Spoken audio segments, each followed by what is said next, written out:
You're 6 minutes away from a live episode of Free Talk Live, brought to you by freekeen.com. Listen live at freetalklive.com. From Keene in the Shire, the Liberty Media capital of the world, this is Darryl W. Perry, host of FPP Radio News for Thursday, November 26, 2015. Silver is trading at $14.28 per ounce. Gold is valued at $1,072 per ounce. And according to BitcoinAverage.com, the average price of Bitcoin is $354.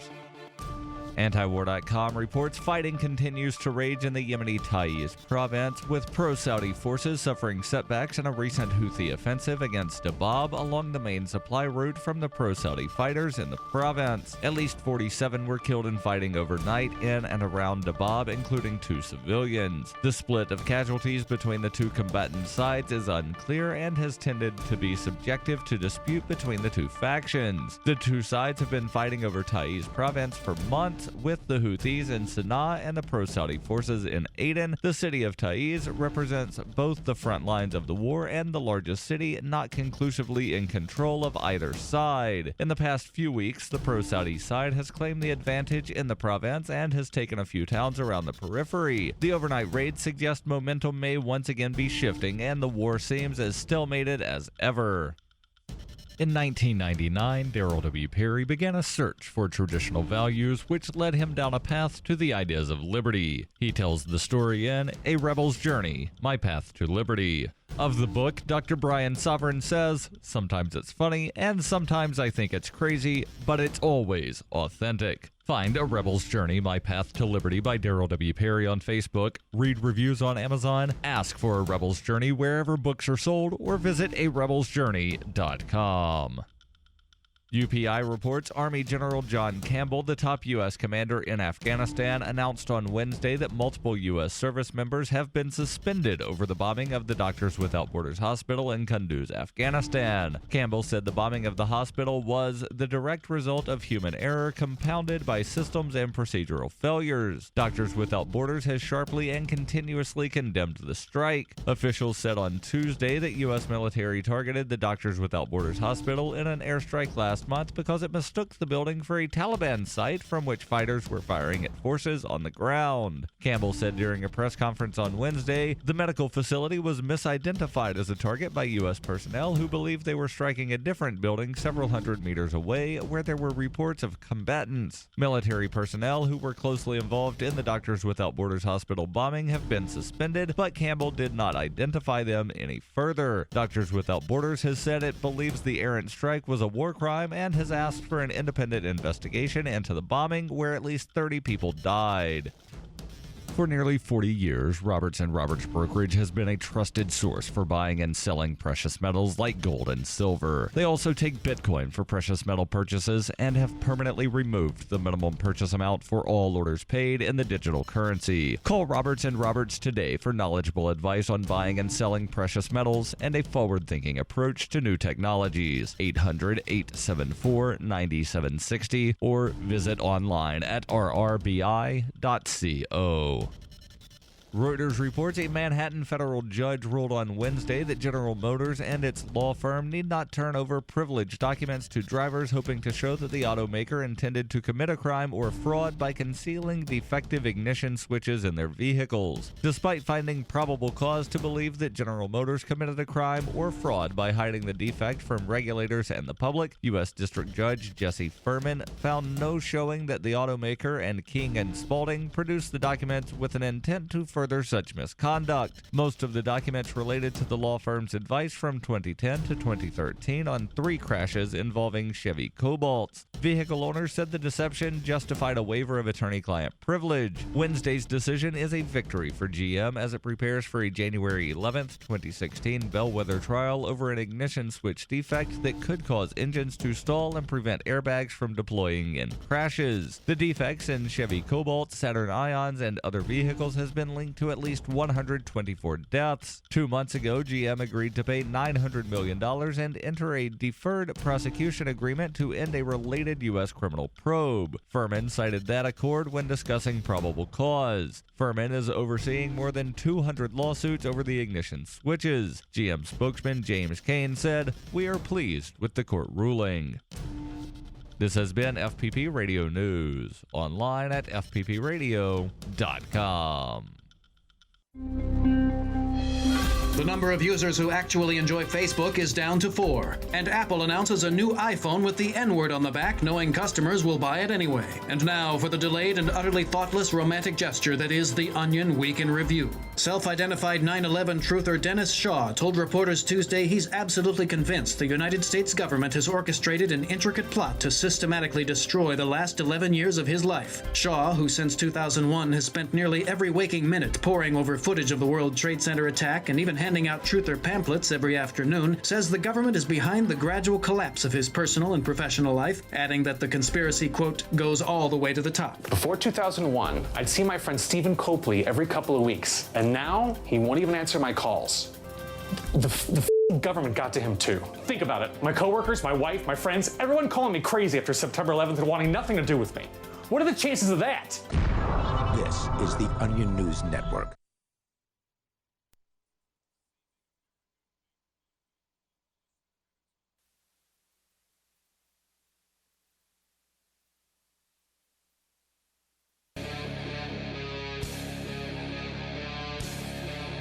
Free Talk Live.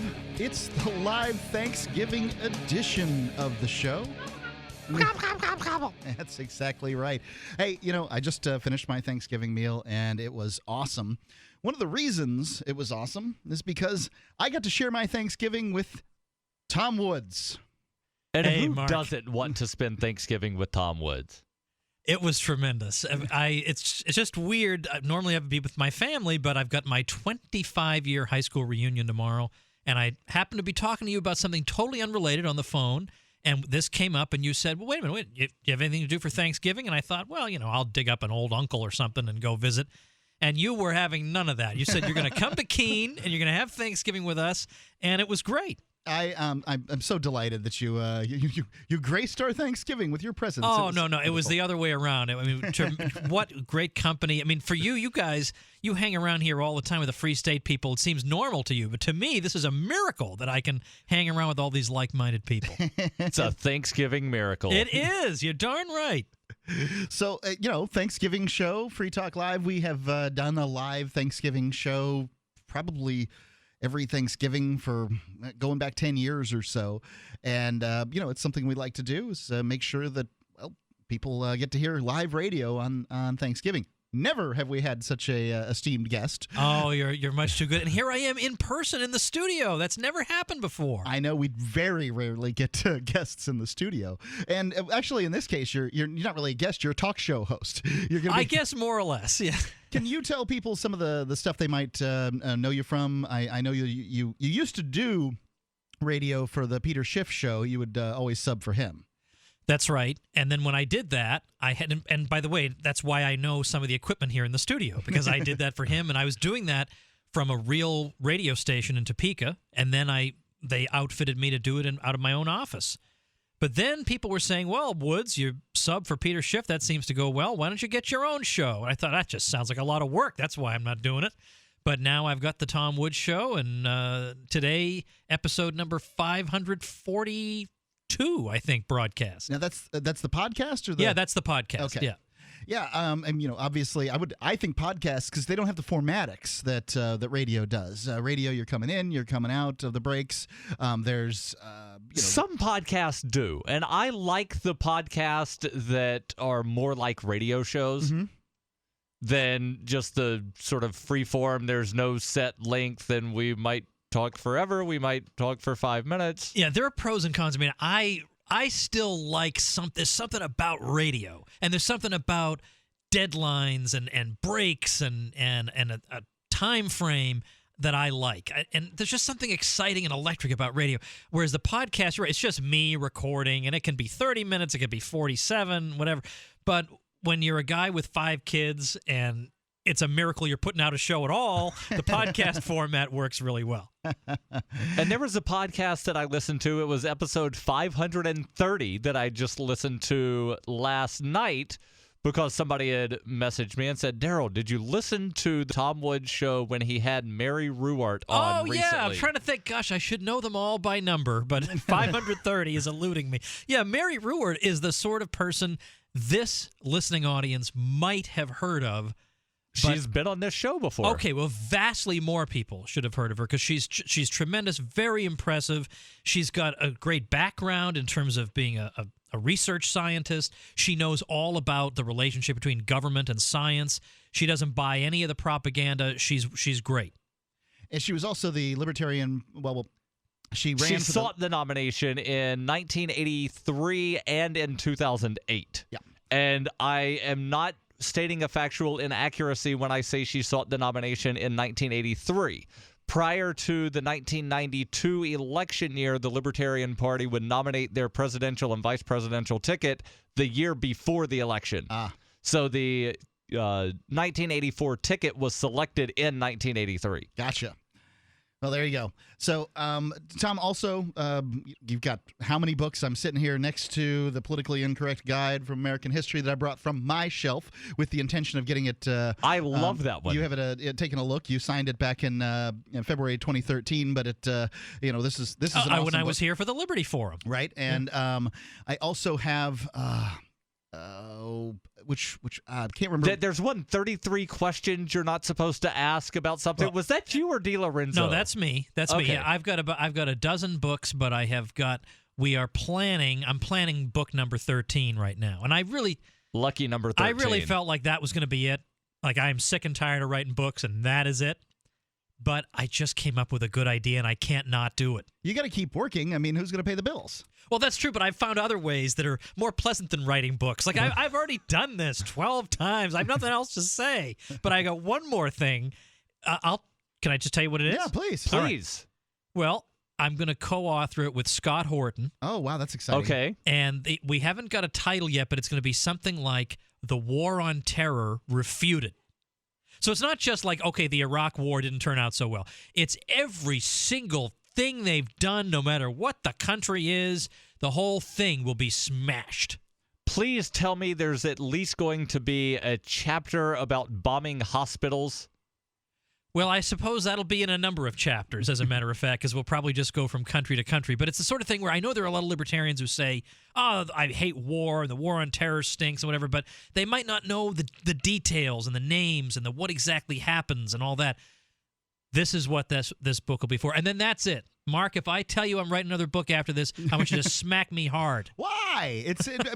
You're one of the greatest authors in the sphere. It's hard work, and I'm tired. Okay, so I like podcasting now. Run a triathlon, and then book writing will seem easy. Yeah, that's right. Let's go to the phones. We got AC calling in from Ohio. AC, you're on Free Talk Live with Tom Woods.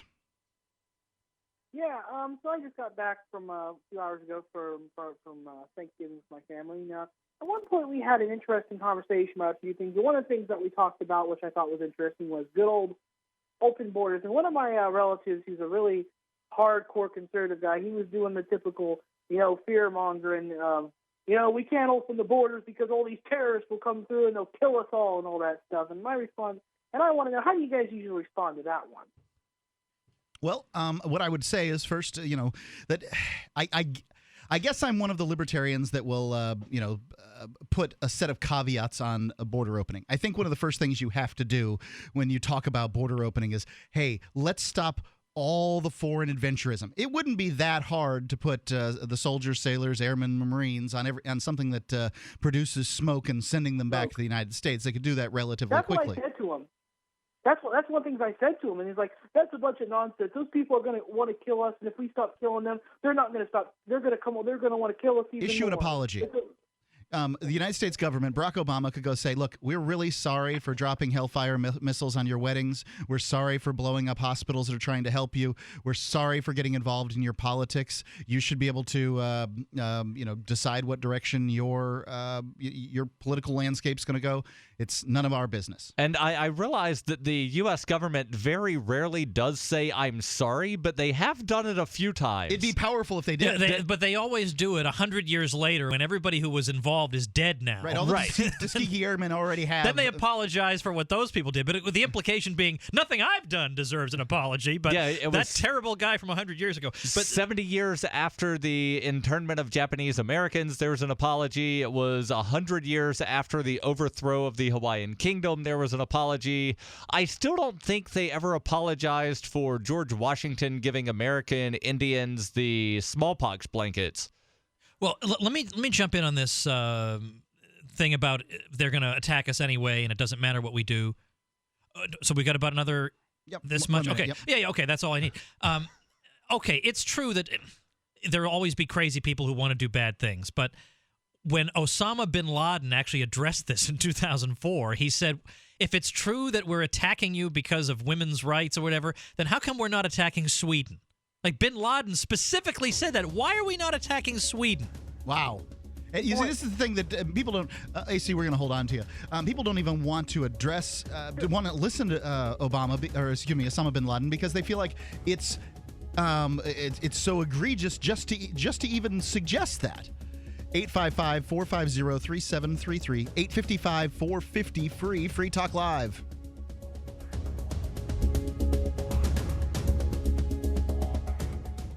Every once in a while, you get information that's worth changing your life for. This is one such time. You can save up to and beyond 25% on all purchases at Amazon. You probably heard of Bitcoin and just not thought much about it. You certainly know that you can get competitive pricing at Amazon, but now you can get a 25% discount on nearly everything you need to live. I've just given you a huge raise, and all you have to do is claim it. You go to saveitpurse.com and open an account. Do this right now. Don't wait. Then you fund the account with Bitcoin. You can buy them through expresscoin.com with a check or money order. There are other ways to get Bitcoin, but that's fast, safe, and easy. This information is worth you changing the way you do things. Go to saveitpurse.com right now, get signed up, and cash in on the huge raise I'm offering you. 15 to 25% off of everything at Amazon through saveitpurse.com. It's saveatpurse.com. Sciatica, lower back pain, hip pain, poor posture. If you suffer from any of these problems, get ready to relax. Introducing an amazing product that's been in the market for over 25 years, the Sacro Wedgie. It was invented by a football coach using a common-sense osteopath technique. He created this device to help his athletes by isolating and supporting the sacrum, which is the keystone of our anatomy. This wedge-shaped bone is in the center of our hips, where a lot of pain starts. Simply relax 20 minutes daily on the amazingly simple Sacro Wedgie and let gravity do the work, helping muscles rebalance and start releasing nerves. Sit in the Sacro Wedgie at the computer or while traveling to help correct posture to finally help relieve those stubborn aches and pains for only $33.95. It's made in the USA, so click the family-owned website at sacrowedgie.com, spelled SACROWEDGY.com, or call 1-800-737-9295. That's 1-800-737-9295. Relax your back pain away with the Sacro Wedgie. Free Talk Live, the show where anyone can call about whatever they want. And we do mean anyone. Sunfest is on the line in California. Yeah, the greatest danger is that they're destroying the sun and the earth. Whoa. Slow down, Sunfest. Slow down. Who is destroying the sun? The economy. Everything that's happening is a job hunt. It's a job tax. What are you talking about? Definitely. The sun is waning, the water is rising, and we need the sun to dry it. When you have an economy that's creating jobs on a war scale, 24 hours a day, the cosmos can't keep up with it, let alone the sun. There's stars falling and Andromeda, which is hurling at us. If you're not informed, you can go out and get the information. That's but our name tonight. Stop your sexist attack on women, whereas you hear anything you that are the men so have to outrageous. say. Free Talk Live, 7 nights a week from 7 to 10 Eastern, live on the Liberty Radio Network at LRN.FM. Did you know that you can listen to and watch Free Talk Live during our live show 7 days a week from 7 to 10 p.m. Eastern via our studio cam at cam.freetalklive.com? Not only that, but you can also chat with other listeners at the same time. Do I need to mention that both the studio cam and chat room are totally free? Outside of Free Talk Live's live hours, you won't see a cam feed, but will hear audio from the Liberty Radio Network. So listen, watch, and chat all free at cam.freetalklive.com. That's cam.freetalklive.com. So you've signed the Shire Society Declaration and are planning your move to New Hampshire to be around more liberty-oriented people. Next, sign up for the Shire Society Forum at forum.shiresociety.com. There are a bunch of people there who are already in the Shire, and they want to meet you. If you're already in the Shire physically, you should also come by the forums. Remember, not everyone uses Facebook. New people are signing up for the Shire Society Forum every month, so drop in and say hello at forum.shiresociety.com. You can watch the LRN Studio Cam and chat with other listeners anytime at cam.lrn.fm. That's cam.lrn.fm.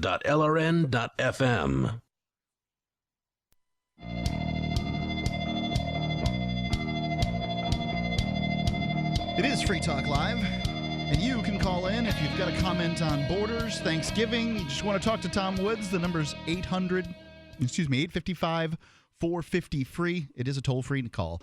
855-450-3733. And AC from Ohio has he's called in with basically the evergreen topic for, it's red meat for libertarians. It's the borders. What do we do about the borders? And people are talking about this right now with the Paris bombings, Donald Trump. These are issues that people are concerned with. First, before we get into it, I want to tell you how you can enter to win a Tiger Light. It's their new DAD Defense Alert device. So what it is it's a flashlight, a powerful LED flashlight with a pepper spray in it that also has a built-in Bluetooth to allow for crowd alert technology. It's lightweight, water-resistant, durable, and thanks to its polycarbonate housing, making it virtually indestructible. You can learn more about it. Just go to tigerlight.net. This is a $130 item, and we're giving one away for free on our email list. All you have to do is go to freetalklive.com. Right there on the right-hand side of the page, there's an opportunity to sign up for the email list, and you can be in. We're going to be doing – you got to sign up by the 1st of December to be eligible. So freetalklive.com.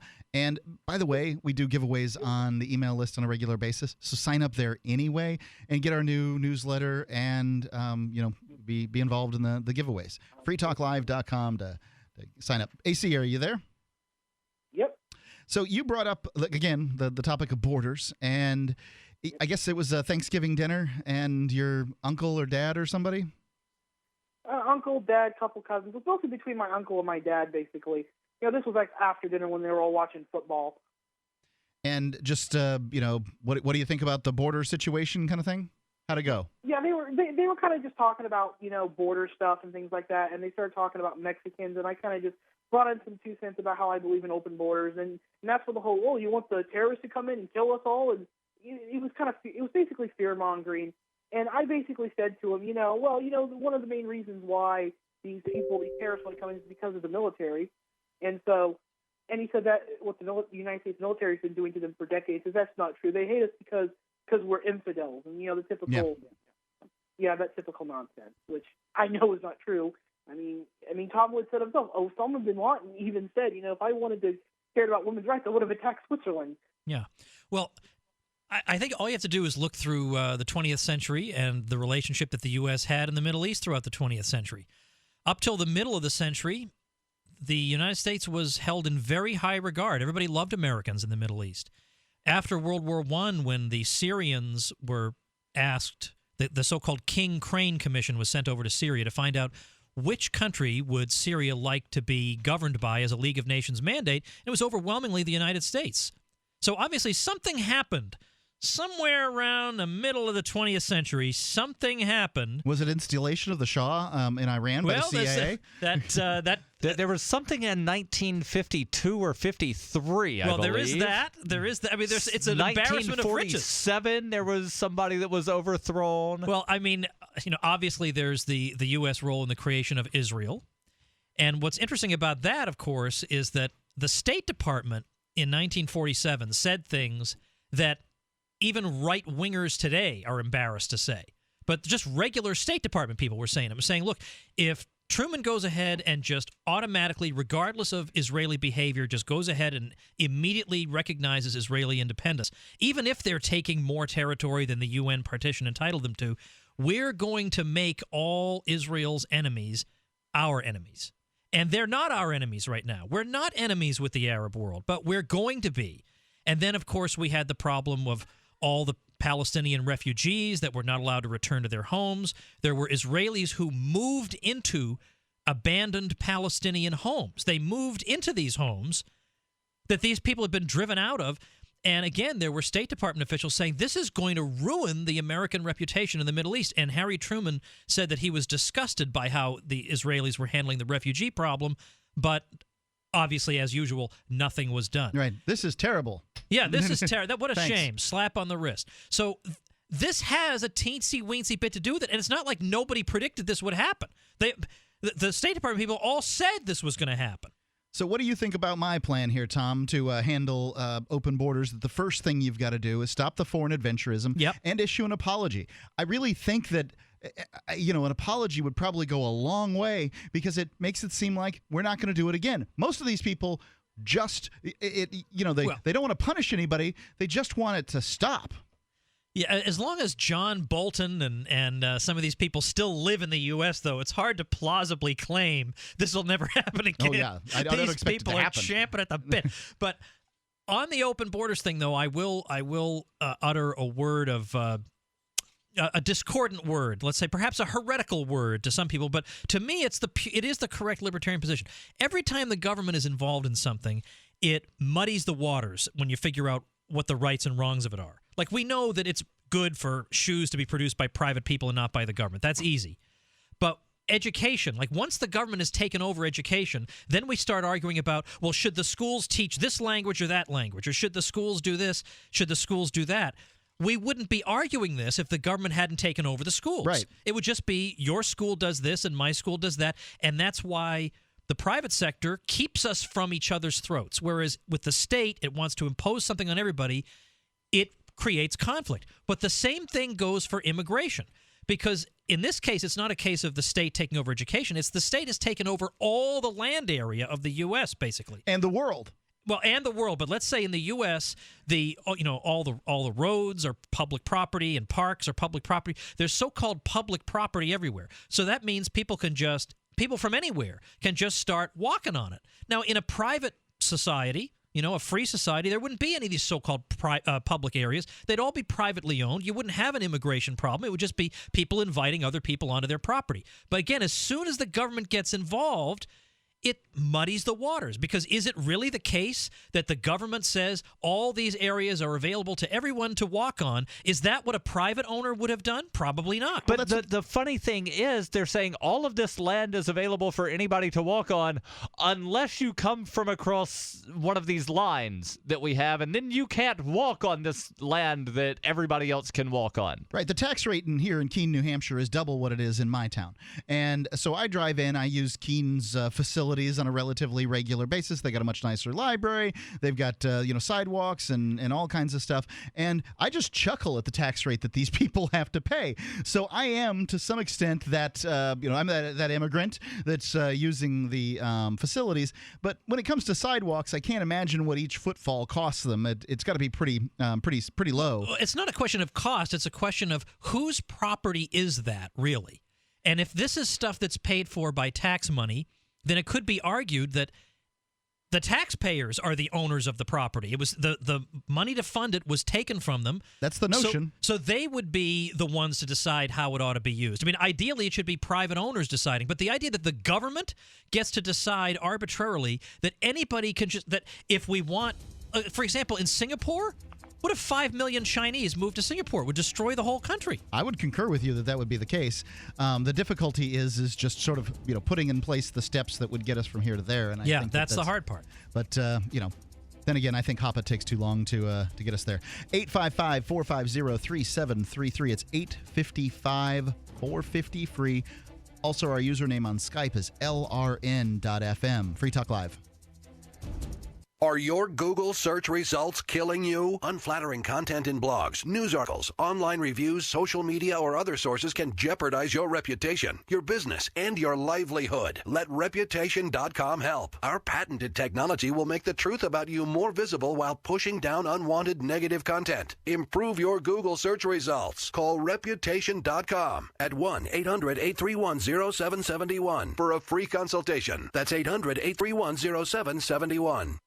As the cold and flu season approaches, Silver Lungs is ready to help you and your family through the toughest of the year by supporting your immune system and overall health. From our best-selling colloidal silver generating system to our entire line of silver-based skin gels, nasal sprays, soaps, and silver solutions. Silver solutions remain one of nature's most powerful and least expensive antibacterial agents. Now you can produce your own for pennies a day in the comfort of your home using the breakthrough technology of the Silver Lungs generator. Learn more today at www.silverlungs.com. I've been told no in many different ways. I give you an order and you're going to obey it. George, you can go this way. You can do that and you have to leave here. You cannot bring signs into the rally. Walk with me. Well, I'm comfortable here, actually. Whoa, Hey, who do you think you are? Excuse me. There is no video and audio allowed in this office. No, I have work today. You ain't going to make it. Wait a minute. Holy crap. Hey! Oh my God! Unbelievable! Why are you running from me? Because you scared me. What am I being detained for? You're being served. What is this? You're being served. What is this? Bureaucrats have a funny way of telling people no. That's the sound of the men working on the chain. Derek J's Victimless Crime Spree. Watch it for free and order the Director's Cut DVD at victimlesscrimespree.com. Why are you playing a slot machine sound for an online poker site? Do you have a poker sound effect? Because we have a new advertiser, swcpoker.eu. Brought to you by the same guys that did Seals with Clubs. Now they're called swcpoker.eu. It's Bitcoin Poker 2.0. They have lots of new games, including Chinese poker. The Krill leaderboard is active now. It's Bitcoin Poker from the brand you trust, swcpoker.eu. Get on over to swcpoker.eu and start playing now. LRN.FM is proud to announce our official listening apps for Android and iOS devices. Now you can easily tune into our streams anywhere, anytime on your smartphone or tablet. Just visit apps.lrn.fm or search for LRN.FM in the Android or Apple app stores. Please download, rate it 5 stars, then share the link on social media, and let your friends and family know how you're listening to LRN.FM. Download it now, free at apps.lrn.fm. That's apps.lrn.fm. Are you getting squeezed by the economic downturn? Hey, you were doing fine. Then, all of a sudden, you're having a tough time paying your family's credit card bills. Maybe you were downsized or even lost a job, but you still owe 10 grand or more in credit card bills. And you just can't afford the minimum payments anymore. We're here to help. We are the Genesis Debt Partners. We know the secrets to negotiate better terms with your creditors. Make a free 10-minute call right now and learn how we can help you get out of debt. 800-981-7590. If you owe 10 grand or more in credit card debt and you want to learn how you can pay less and get out of debt faster, call right now. 800-981-7590. 800-981-7590. Get out of debt now. 800-981-7590. You're listening to the best liberty-oriented audio streamed around the clock, on the air and online. This is the Liberty Radio Network at LRN.FM.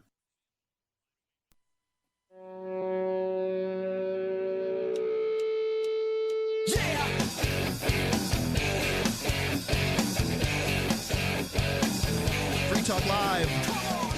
855-450-3733. It's 855-450-FREE. The topic of borders has been brought up on a libertarian radio show, and you know what that means. It's a throwdown, 855-450-3733. Happy Thanksgiving to everybody, by the way. And we do have some Thanksgiving show prep if we ever get to it. But it's Free Talk Live. And AC called in, and I guess at his Thanksgiving meal, the topic of borders was brought up. And Tom, there are different strains of thought in the libertarian world. When it comes to borders. And it's hard to disentangle them on the air. Oh yeah, you get 10 minutes per segment. It's nuts. And so one of them would be open the borders now. Let things figure out. Let the world figure out what it's going to figure out. Free people should be able to cross the borders of free countries freely. Nobody in the libertarian sphere disagrees with that statement, really, that free people should be able to cross the border, to travel freely. The questions have to do with private property and a variety of other things. So, mine is nuanced. I say you got to stop the foreign wars. You set up a program, because I don't imagine the government's going to disappear tomorrow. You set up the blue card program, I call it, and it allows anybody to come in who wants to work for a better life. They're going to be completely ineligible for welfare programs. Yeah, I mean, that's a very important step. And they're going to be, ineligible for minimum wage protections. They're going to not have to pay a lot of taxes, because a lot of taxes, come from, these they pay for social welfare programs. Why should you have to pay a federal tax that you're not benefiting from? Well, then wait a minute. Then I want to qualify for this immigrant program too. Me too. That's the secret. Okay. So there's this blue card program, and then people can come in and build a better life for themselves. Yeah. America was built by people who wanted to build a better life for themselves. And the first aspect of this blue card, it really addresses one aspect of Schrodinger's immigrant. Uh-huh. I'm sure you're familiar with Schrodinger's cat, where it's dead and alive at the same time. The Schrodinger's immigrant is that immigrant that steals your job but is too lazy to work, so sits at home and collects welfare. Right. You can't do both, right? You can't do both. So let's solve the problem of sitting at home collecting welfare, because that's something we can actually control. And the funny thing is, I don't even want their crummy benefits, so-called, that the government gives me. So the fact that they charge me to give me these benefits is just adding insult to injury. So if I could have that plan you just described, where I don't get the benefits but I don't get charged, I think we should all move out of America, and then we'll all come back in and get that blue card. So you just hate roads. Well, of course, right? I'm a libertarian. It's always the roads. So this has been my solution to it. I understand, libertarians are constantly trying to slice this turkey. Happy Thanksgiving, everybody. Trying to slice this turkey and figure out exactly what is the right position on immigration. And what you brought up in the last segment is, I think, your nuanced version of sort of Hans Hermann Hoppe's, his position. So there's two positions. Lou Rockwell recently came out on LouRockwell.com. He's also the president of the Mises Institute? Now he's the chairman. He's the founding president. Founding president and chairman of the Mises Institute. He came out with, his nuanced position. It was sort of Hoppian. Yeah, it's a good article. We read it on the air, and really? We stuck a couple of forks in it, and we're just a little more radical here on Free Talk Live. And Ian's positions basically open the borders and see what happens, because it'll put pressure on the federal government to stop their social welfare programs. I don't think it will. So I really don't think it will. Let's just go over the Rockwell article briefly, just the sort of the point of, and one of the points that Rockwell was making is that somehow I or someone else can stop someone from coming onto property that I do not currently have any ownership of, that's thousands of miles away from me. So somehow I should be able to prevent someone from going into some vacant part of Montana, and there are tons of vacant parts of Montana,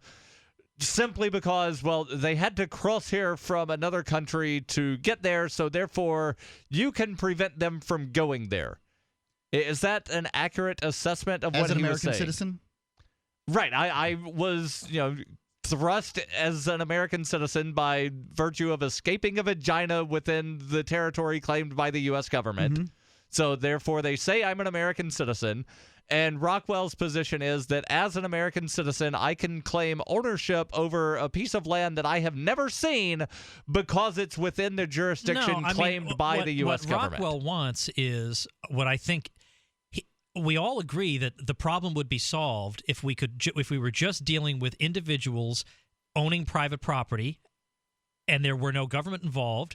we would all just have agreements. Okay, you come onto my property, or you come visit me, or you go to that restaurant. There wouldn't be a so-called immigration problem. We all agree on that. So the question is, what is the ultimate goal? If that's the ultimate goal, then Lou is saying that the closer we get immigration decisions down to the most local level, given that the individual is the most local level, then the closer we are getting to the correct libertarian position, especially when you consider that there is no way any society, any group of property owners would ever say, our position is anybody can just come onto any old plot of land that we own at all. Anybody, come on, open your doors of your home.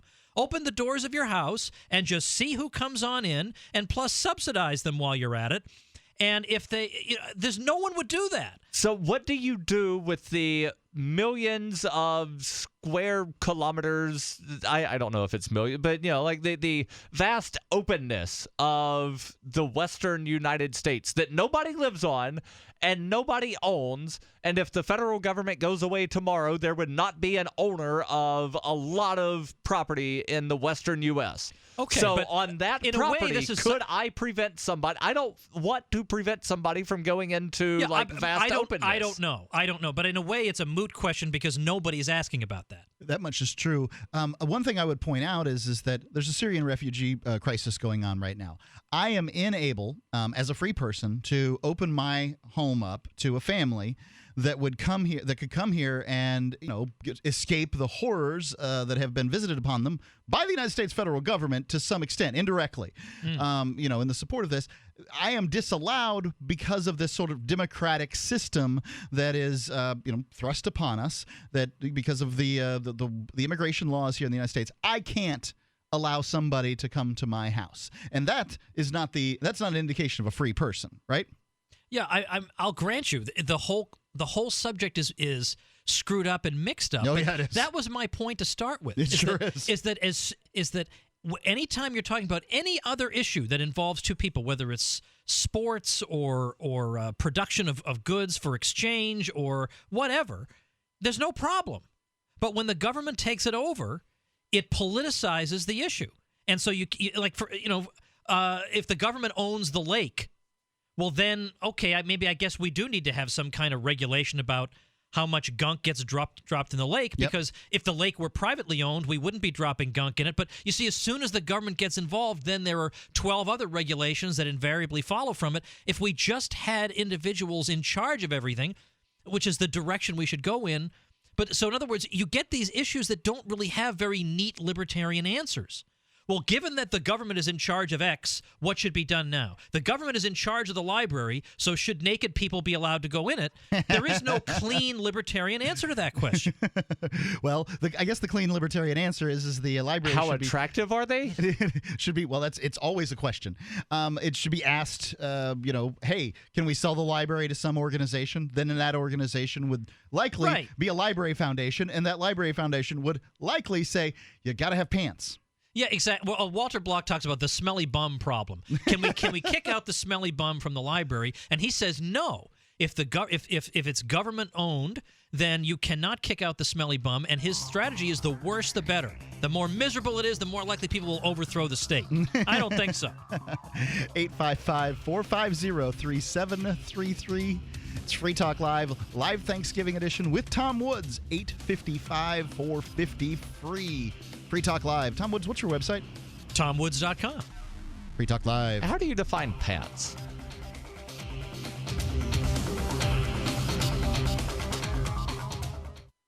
Pop quiz for all business owners. If you're not incorporated and someone sues your business, which one of these can you lose? Your home, your car, or your life savings?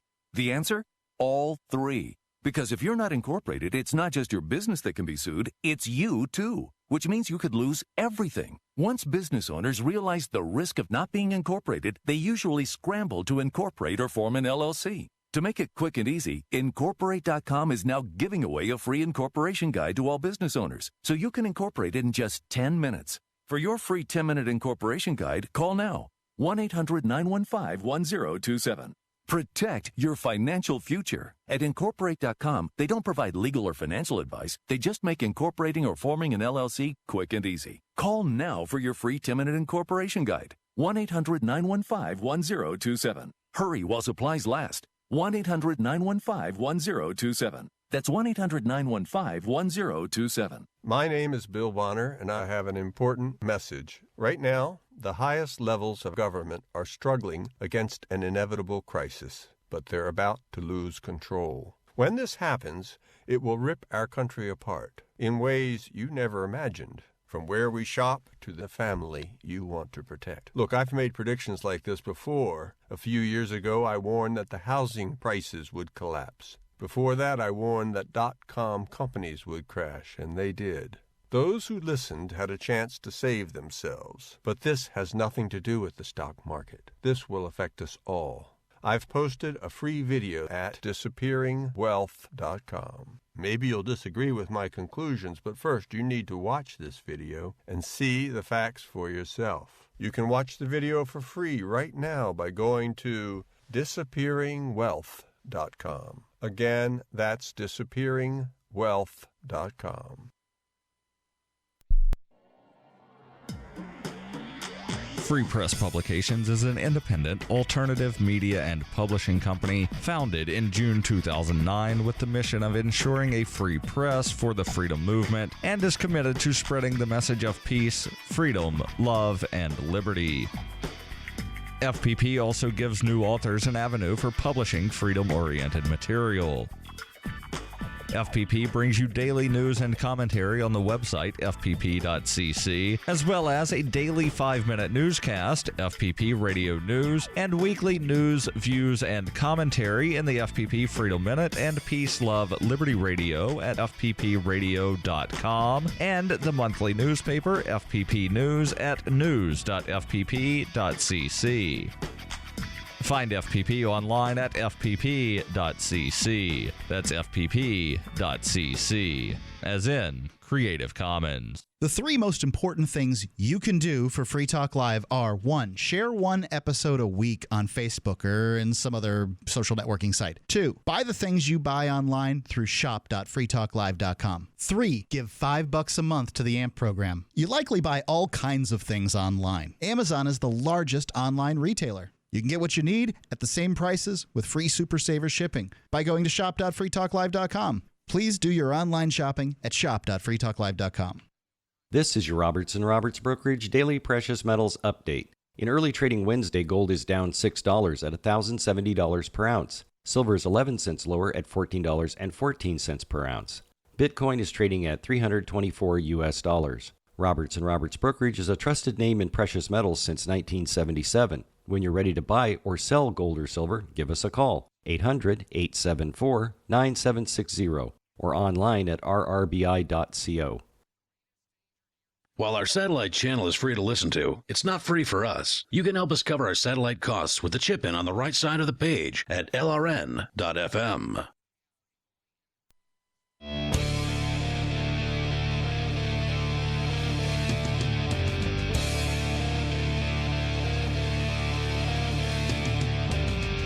Talk Live, 855-450-3733. It's 855-450-FREE. We're talking about borders here on this Thanksgiving evening show with Mark, Tom, and Darryl. Tom Woods. That's Tom Woods. Yeah, Tom Woods sitting in the studio. It's the best Thanksgiving I've had. Oh, it's a great Thanksgiving for me, too. No awkward family conversations this Thanksgiving. It's just been awkward conversations about all the activism in Keene. Let's go right to the phones. Oh, actually, I got to tell you real quick. If you're doing your Christmas shopping, it's starting now. It's starting, everybody. Christmas shopping. When you do your Christmas shopping, go to shop.freetalklive.com. We've got links there for Walmart and Amazon. We get a spiff. You get the same prices, the same service, the same shipping, the same whatever. Everything's the same. We just get a little spiff for sending you there. It's shop.freetalklive. Tell your family, tell your friends. That is how we decentralize the costs of Free Talk Live. You going to shop.freetalklive.com, and Christmas is our big time. And tomorrow is Black Friday, so there will be specials all around. Yep, just make sure you go through shop.freetalklive.com when you do. Let's go to John calling in from Carson City, Nevada. John, you're on Free Talk Live. Tom Woods. Hi, guys. I'm a little bit unclear about part of Tom's position on open borders because, I agree that that the decision should be the decision of private property owners of who gets to come here to America. But the implication I'm hearing from people like Lou Rockwell is that somehow the government is forcing people to take immigrants. But as far as I can tell, every immigrant, illegal or legal, in America is living on private property. He's working on private property, eating on private property, and all with the consent of the owners of the property, as far as I can tell. So I don't really get that part of the position. Hoppe has talked about immigration causing forced integration, but I don't see forced integration if every immigrant is on private property with permission. All right, but it wouldn't be possible. It's possible because of the fact that it's so-called publicly owned roads, publicly owned public property of various kinds, that you're able to basically come in and walk all the way up to the doorstep of every single person because of this. I mean, yeah, you might wind up eventually on some private property, but how did you get there? And so, in other words, the demographic results of current immigration are not results that would occur on a free market. They're not results that would occur if these decisions were all made by private property owners. Also, Hoppe makes the point that, well, I don't necessarily want to talk a lot about the old Switzerland immigration policy, but you had to pay to get your way in, because just in case you cause trouble. And a lot of times, and in fact, in U.S. history, the three major crime waves that we've seen that have accompanied mass immigration. I mean, this is not a matter of, well, the right-wingers are just crazy and stupid and evil, and they just hate foreign people. You know, that's not a reasonable position. There are real social consequences, and when we look around the world at what are the consequences when very, very large-scale migrations take place, and you have a very, very substantial demographic presence of different sorts of people, the result is not a multicultural utopia almost anywhere. It is almost always some form of strife or violence or competition for loot from the government. The government wants this sort of outcome because they want people to be pitted against each other, because then it becomes harder for them and less likely that they will actually be able to combine against the government. They want the people to be divided against themselves. That's why Stalin wanted to resettle ethnic Russians into the Baltic states, so that those places would be much, much less likely to stand up to him. It wasn't because he wanted them to experience diversity. It never is. So I guess the point of the Rockwell and Hoppe analysis, and you should read their original pieces because they do address all this stuff, is just to remind us that government is not a welfare agency that is looking out for your good. It isn't. It's looking out for its own good, and when it carries out a policy like this, it's meant to scramble the people to make it harder for them to resist. That's what they want. Well, I have been reading the Hoppe and Rockwell pieces for years, and my claim here isn't that they're hateful. My claim is that Hoppe especially wants to treat the American territory as collective property. He thinks that, well, that's not his first option, but he thinks that given where we are, that it would be best if government treated the land as collective property, and I don't think libertarians can sign on to that. I think that leads to all sorts of problems. If this territory is our collective property, then we can make any rules we want. We can have health care. We can have if it's our property, then we can have anything we want, and we can exclude anyone we want. We can get rid of people who already live here. There's a lot of politicians I'd like to do that too. Well, yeah, I mean, if it were restricted to that, it's true. Yeah, look, it is a hard question. It's true, but the alternative is to take the position that if the government is administering something, then it has fallen back into the state of nature and is unowned. But I don't think that position is correct either. So again, it just comes back to my point that as soon as the government owns something, administers something, runs something, the libertarian response is much murkier. Again, the dirty bum in the library, I know perfectly good libertarians who take both positions on that. But if we had a private library, there would be no issue to start with. One of the things that was brought up here is this sort of, just culture. And culture is difficult to define. So New Hampshire's different than Texas, right? Yes. Nothing like, New Hampshire's nothing like Texas. And there are even parts of Texas that are different than other parts of Texas. Absolutely. And Texas was actually seceded from Mexico. And, one wonders if, for instance, when you look at the voting patterns of Latinos in Texas, you'll see that it's somewhere between 40 and 50% of Latinos vote Republican in Texas. So you'll often the suggestion is that, poor people tend to vote, liberal. They tend to vote more statist. And whereas I don't know that that's entirely true when it comes to immigrants from south of the border. If the Republicans chose to embrace immigration in a different way, they wouldn't be painted in the way that they're painted, and then maybe there'd be some more attraction. They'd be more attractive. Yeah, but the fact is, there are whole huge states that are basically now absolutely unwinnable for Republicans. So I don't believe this. That's California. Yeah, California's unwinnable at this point for Republicans, and also I'm not convinced. I'm not convinced that newly established immigrants are always necessarily they may tell pollsters what they think they want to hear, but I'm not convinced that they have any particular reason to be in favor of further immigration.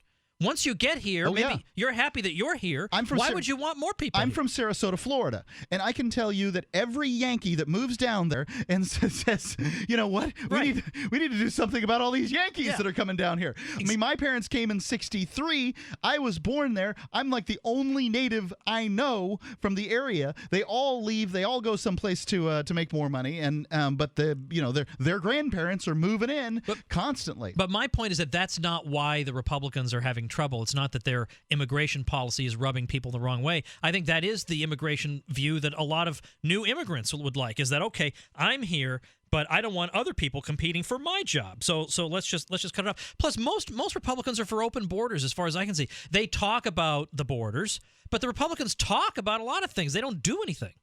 John? Yep. Thanks for the call. So I've got a question for you real quick. Tom, you had said that when there's a lot of immigration, then, like the culture sort of goes away or gets murky. Would you say that places like Little Italy and Chinatown in New York and San Francisco and a lot of other cities are anomalies then? No, that's what happens when you have when the subpopulations are of reasonable size. But if all of a sudden I were to say, I'm going to take 10 million of whatever the group is, but if it's a cohesive group that has common values, I'm going to take 10 million people affiliated with the Islamic State, and I'm going to plop them into Detroit. You're telling me Detroit is not going to be unrecognizable, and you're going to tell me, well, nobody can resist that. You got to just look, hey, got to get with the times, man. Can't be a bigot. Got to get with the times. Women now have to wear burqas, and that's just the way it is, man. Nothing you can do about it. Well, I think Detroit's lost anyway. I mean, it could do worse. I would take.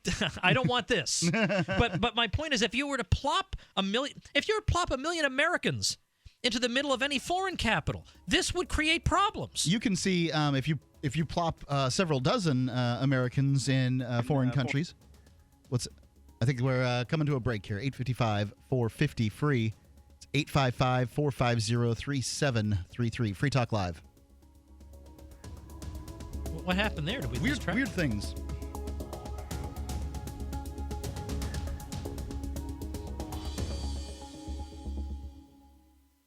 Are you searching for your soulmate? Someone you can trust, who will never betray you or cooperate with the NSA? Stop searching. With EasyDNS, you found a keeper. EasyDNS does it all. Domain names, web hosting, and managed WordPress hosting. EasyDNS stands up for your internet freedom, and with servers in Canada, they do not cooperate with the NSA. Go to EasyDNS.com. You'll love their services or get a full refund. They guarantee it. And they accept Bitcoin. That's EasyDNS.com. Currency is too important a thing to be left in the hands of government bureaucrats, especially when billions of dollars can be created with the swipe of a pen. Overstock.com supports the cryptocurrency movement because it returns the power of an inflation-proof money to the people where it belongs. Did you know that you can use Bitcoin to pay for anything Overstock.com sells while enjoying free shipping on orders of 0.211 Bitcoin or more? If you support freedom in the cryptocurrency movement, you should support Overstock.com. There comes a time when you need custom embroidered or screen printed apparel for your business, organization, or a special event. Corporate Casuals has been helping people create great looking logoed apparel for over 25 years. They can produce a single piece or thousands using name brand apparel like Nike, Patagonia, Adidas, and Hanes. Create your logo in their online embroidery design studio or upload your existing logo and they'll turn it into embroidery. Go to corporatecasuals.com/FTL and include FTL in the order notes and save 5% on your order. If you want to know the latest about Free Talk Live before we go on the air, all you need to decide is how you want it delivered. It's your choice. Visit news.freetalklive.com. You can get emailed announcements and participate in contests via our email updates list. Plus, we have a Twitter account that you can follow and a Facebook page where you can become a fan. So visit news.freetalklive.com to get news about Free Talk Live as soon as it's announced and the way you want it delivered at news.freetalklive.com. That's news.freetalklive.com. You're listening to the live edition of Free Talk Live. Hour number 2 is next after the news here on the Liberty Radio Network at LRN.FM. From Keene in the Shire, the Liberty Media capital of the world, this is Darryl W. Perry, host of FPP Radio News for Thursday, November 26, 2015. Silver is trading at $14.28 per ounce. Gold is valued at $1,072 per ounce. And according to BitcoinAverage.com, the average price of Bitcoin is $354. Antiwar.com reports fighting continues to rage in the Yemeni Taiz province, with pro-Saudi forces suffering setbacks in a recent Houthi offensive against Dabab along the main supply route from the pro-Saudi fighters in the province. At least 47 were killed in fighting overnight in and around Dabab, including 2 civilians. The split of casualties between the two combatant sides is unclear and has tended to be subjective to dispute between the two factions. The two sides have been fighting over Taiz province for months, with the Houthis in Sana'a and the pro-Saudi forces in Aden. The city of Taiz represents both the front lines of the war and the largest city not conclusively in control of either side. In the past few weeks, the pro-Saudi side has claimed the advantage in the province and has taken a few towns around the periphery. The overnight raids suggest momentum may once again be shifting, and the war seems as stalemated as ever. In 1999, Darryl W. Perry began a search for traditional values, which led him down a path to the ideas of liberty. He tells the story in A Rebel's Journey, My Path to Liberty. Of the book, Dr. Brian Sovereign says, "Sometimes it's funny, and sometimes I think it's crazy, but it's always authentic." Find A Rebel's Journey, My Path to Liberty by Darryl W. Perry on Facebook, read reviews on Amazon, ask for A Rebel's Journey wherever books are sold, or visit arebelsjourney.com. UPI reports Army General John Campbell, the top U.S. commander in Afghanistan, announced on Wednesday that multiple U.S. service members have been suspended over the bombing of the Doctors Without Borders hospital in Kunduz, Afghanistan. Campbell said the bombing of the hospital was the direct result of human error compounded by systems and procedural failures. Doctors Without Borders has sharply and continuously condemned the strike. Officials said on Tuesday that U.S. military targeted the Doctors Without Borders hospital in an airstrike last month because it mistook the building for a Taliban site from which fighters were firing at forces on the ground. Campbell said during a press conference on Wednesday, the medical facility was misidentified as a target by U.S. personnel who believed they were striking a different building several hundred meters away where there were reports of combatants. Military personnel who were closely involved in the Doctors Without Borders hospital bombing have been suspended, but Campbell did not identify them any further. Doctors Without Borders has said it believes the errant strike was a war crime and has asked for an independent investigation into the bombing, where at least 30 people died.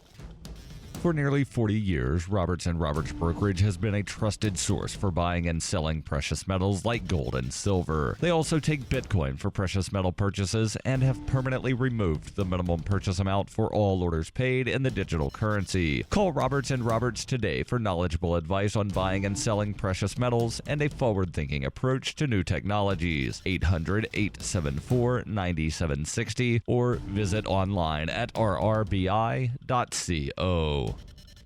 Reuters reports a Manhattan federal judge ruled on Wednesday that General Motors and its law firm need not turn over privileged documents to drivers hoping to show that the automaker intended to commit a crime or fraud by concealing defective ignition switches in their vehicles. Despite finding probable cause to believe that General Motors committed a crime or fraud by hiding the defect from regulators and the public, U.S. District Judge Jesse Furman found no showing that the automaker and King and Spalding produced the documents with an intent to further such misconduct. Most of the documents related to the law firm's advice from 2010 to 2013 on 3 crashes involving Chevy Cobalts. Vehicle owners said the deception justified a waiver of attorney-client privilege. Wednesday's decision is a victory for GM as it prepares for a January 11th, 2016 bellwether trial over an ignition switch defect that could cause engines to stall and prevent airbags from deploying in crashes. The defects in Chevy Cobalts, Saturn Ions, and other vehicles has been linked to at least 124 deaths. 2 months ago, GM agreed to pay $900 million and enter a deferred prosecution agreement to end a related U.S. criminal probe. Furman cited that accord when discussing probable cause. Furman is overseeing more than 200 lawsuits over the ignition switches. GM spokesman James Kane said, "We are pleased with the court ruling." This has been FPP Radio News, online at fppradio.com. A report finds it's not okay to just start talking to people you don't know, and a monstrosity is created in the Frito-Lay laboratory. This is the Onion Week in Review. Local newborn Nathan Jameson surprised the world earlier this morning by irrevocably losing all faith in humanity after just 6 days. Though he's not yet developed the capacity for speech, spokespeople for the 6-day-old baby have confirmed he already knows that humans cannot be trusted and that most people lack self-awareness about their own destructive tendencies. While most people need around 30 or 40 years to truly understand that the vast majority of humanity is shallow and irredeemable, baby Nathan's convinced that he has seen all that he needs to see. People have been nice and even brought him toys and presents. But the fact is, Nathan knows they're all full of shit. And in this week's science report, botanists discover trees are all slowly trying to strangle each other. In other news, a fun-loving turtle is all business when it comes to feeding time, and a partygoer rolls a couple of fat burritos to pass around. This is the Onion News Network.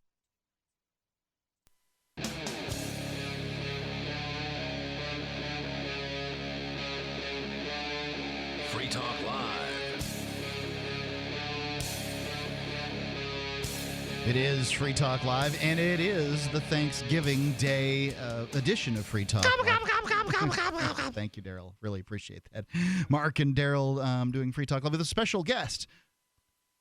Tom Woods. Yeah, I'm sorry, I didn't realize that was my cue. I'm not sure. It's live good radio. to, I'm not in the studio very much, okay? It's good to go over cues beforehand. Oh, yeah, he has no clue. I just kind of pointed at him. I thought you were just gesturing while you were talking. I don't know. Tom, it's a real pleasure to have you in the studio. And, one of the things that, you are, I called you the celebritarian after we took our picture here in the studio. I'm delighted to have you on the show.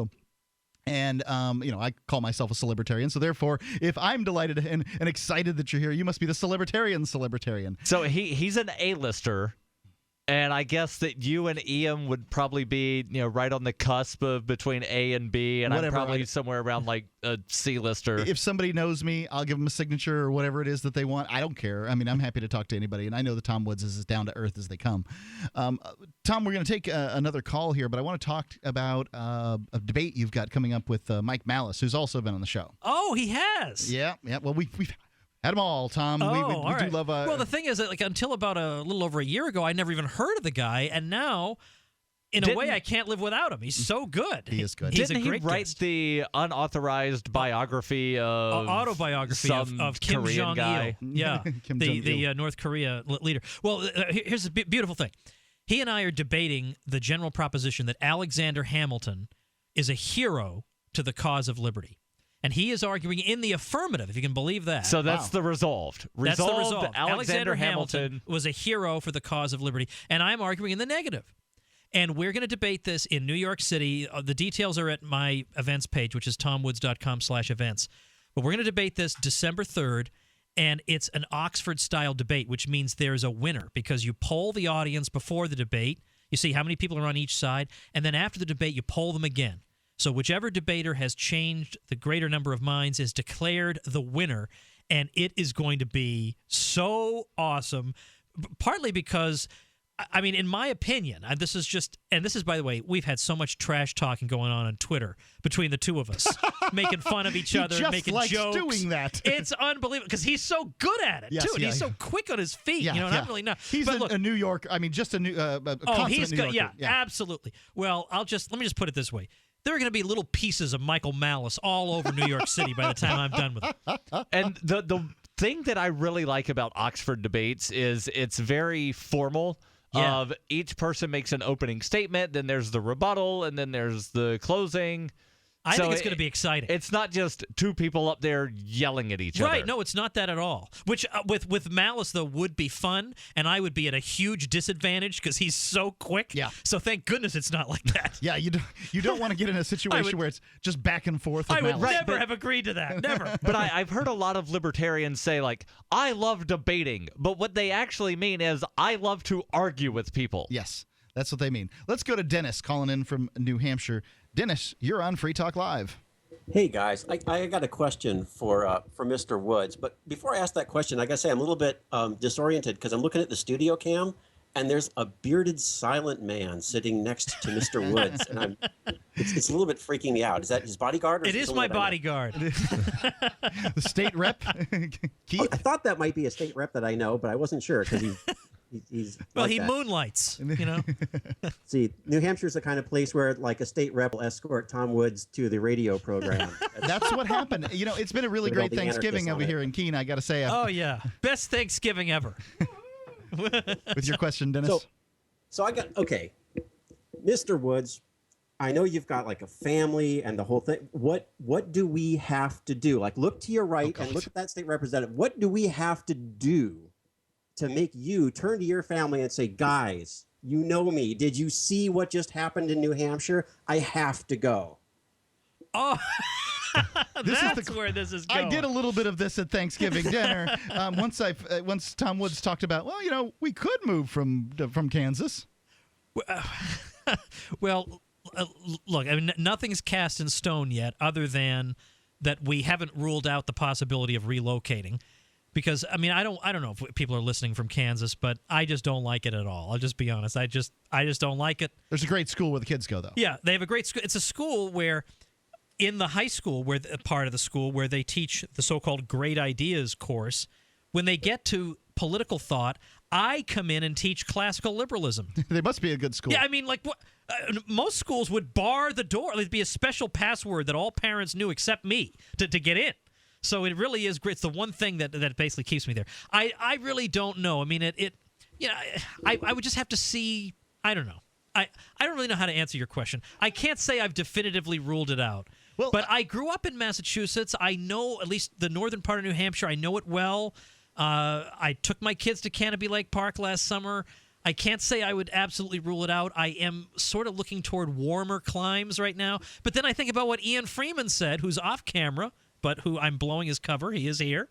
I remember when he came on my show, maybe it was when I was on Free Talk Live, and he said, well, you know, they do have coats. You know, like if it's cold, you can put on a coat. Big deal. I'm sitting here in my compound in the woods, and I've got this nice heater. My feet are so toasty.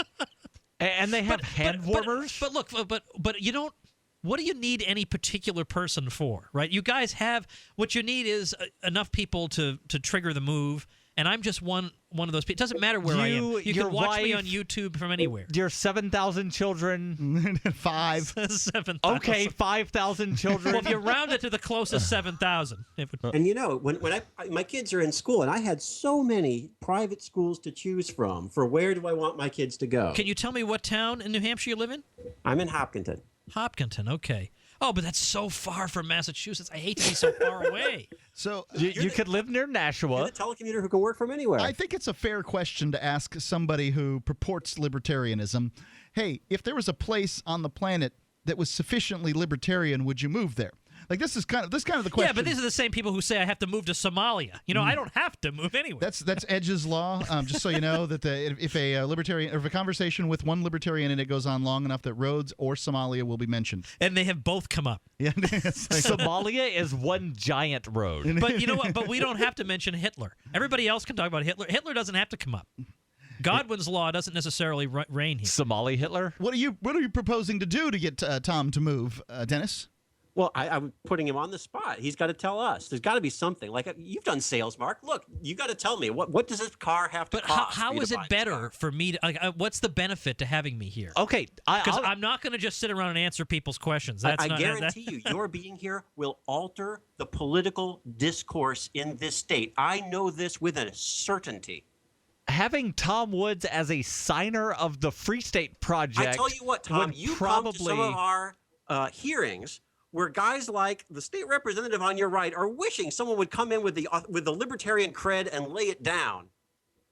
It's true that a citizen can, go to Concord, and it's not very far, right? Like, Concord from Keene is maybe 5 minutes 50 minutes. Flat, Mr. Woods would have a column in the Concord Monitor, and I'm telling you, this would be insane.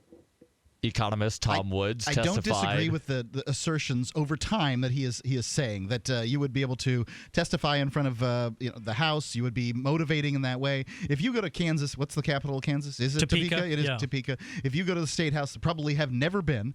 Nope, never have. Because it's inconsequential and unimportant to go to 49 state houses. That's and true. Say something. And listen, I mean, I hope I don't mean to sound dismissive or anything. I mean, I'm just trying to think about what's best for the whole family and everything. And I love what you guys are doing here, and I support it completely.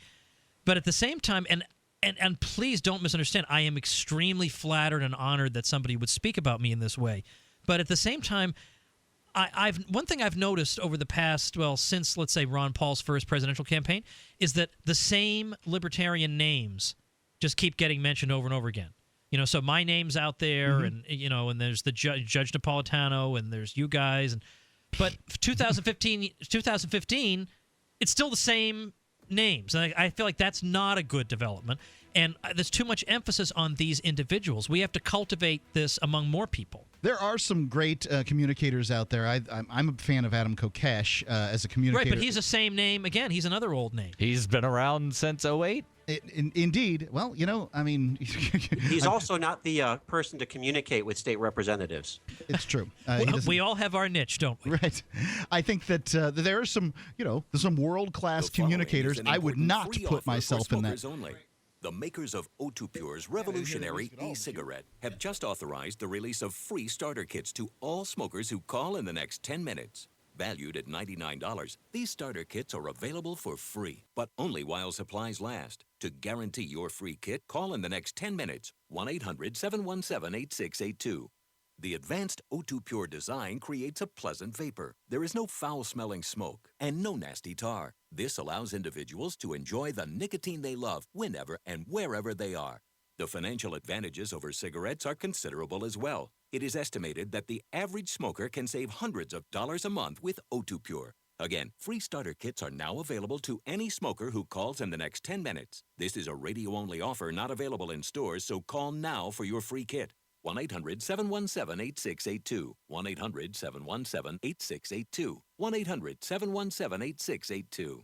Did you know that home break-ins increase more than 100% during the holidays? It takes just 10 seconds for an intruder to kick in your door, but police response to a home alarm system is more than 20 minutes, and intruders are in and out of your home in 5 minutes. Thieves know that you're not home and have presents inside just waiting to be taken. And if you are home, how safe will you feel with an intruder lurking inside with your family?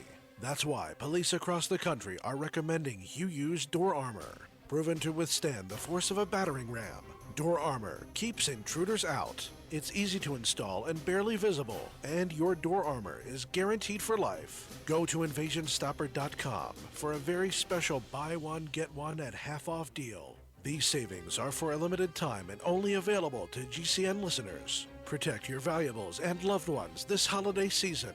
Go to InvasionStopper.com now. That's InvasionStopper.com.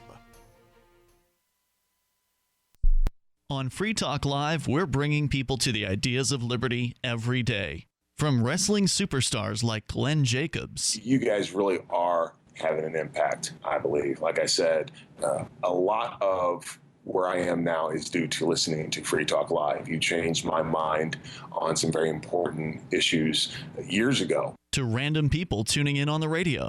I was kind of stuck in the left-right paradigm. I heard your show by chance on a Saturday night. From there, I went on, joined the Free State Project, and become an amplifier. So, I mean, that's really the reason why I amp is because I know that if it wasn't for you guys being on as many stations as you are, I never would have found the ideas of liberty. Your amp will directly change more lives by getting Free Talk Live in front of people looking for talk radio online and on the air.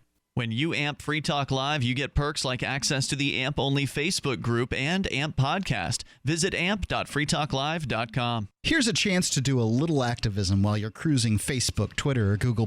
Between the LOL cats, the recipes, the hot girls, and the inspirational sunrise memes, Free Talk Live's posts pass by your newsfeed. Like them, comment. It gives us more exposure. If you don't see our posts, click like at facebook.freetalklive.com and then hover over it to click Get Notifications. It's an easy way to spread the ideas of liberty a bit further. I know you're busy, but you can spare that 1/10 of a calorie it takes to click on something. facebook.freetalklive.com.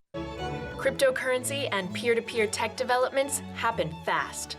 Stay in the loop with the Daily Decrypt, a new video channel and podcast that will keep you on top of the latest innovations in crypto finance, security, networking, transportation, and gadgetry like drones and 3D printers.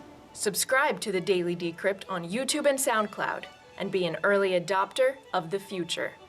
The Daily Decrypt. Do you love Twitter? Make sure you favorite the LRN.FM Twitter account so you can receive our tweets at twitter.lrn.fm. That's twitter.lrn.fm.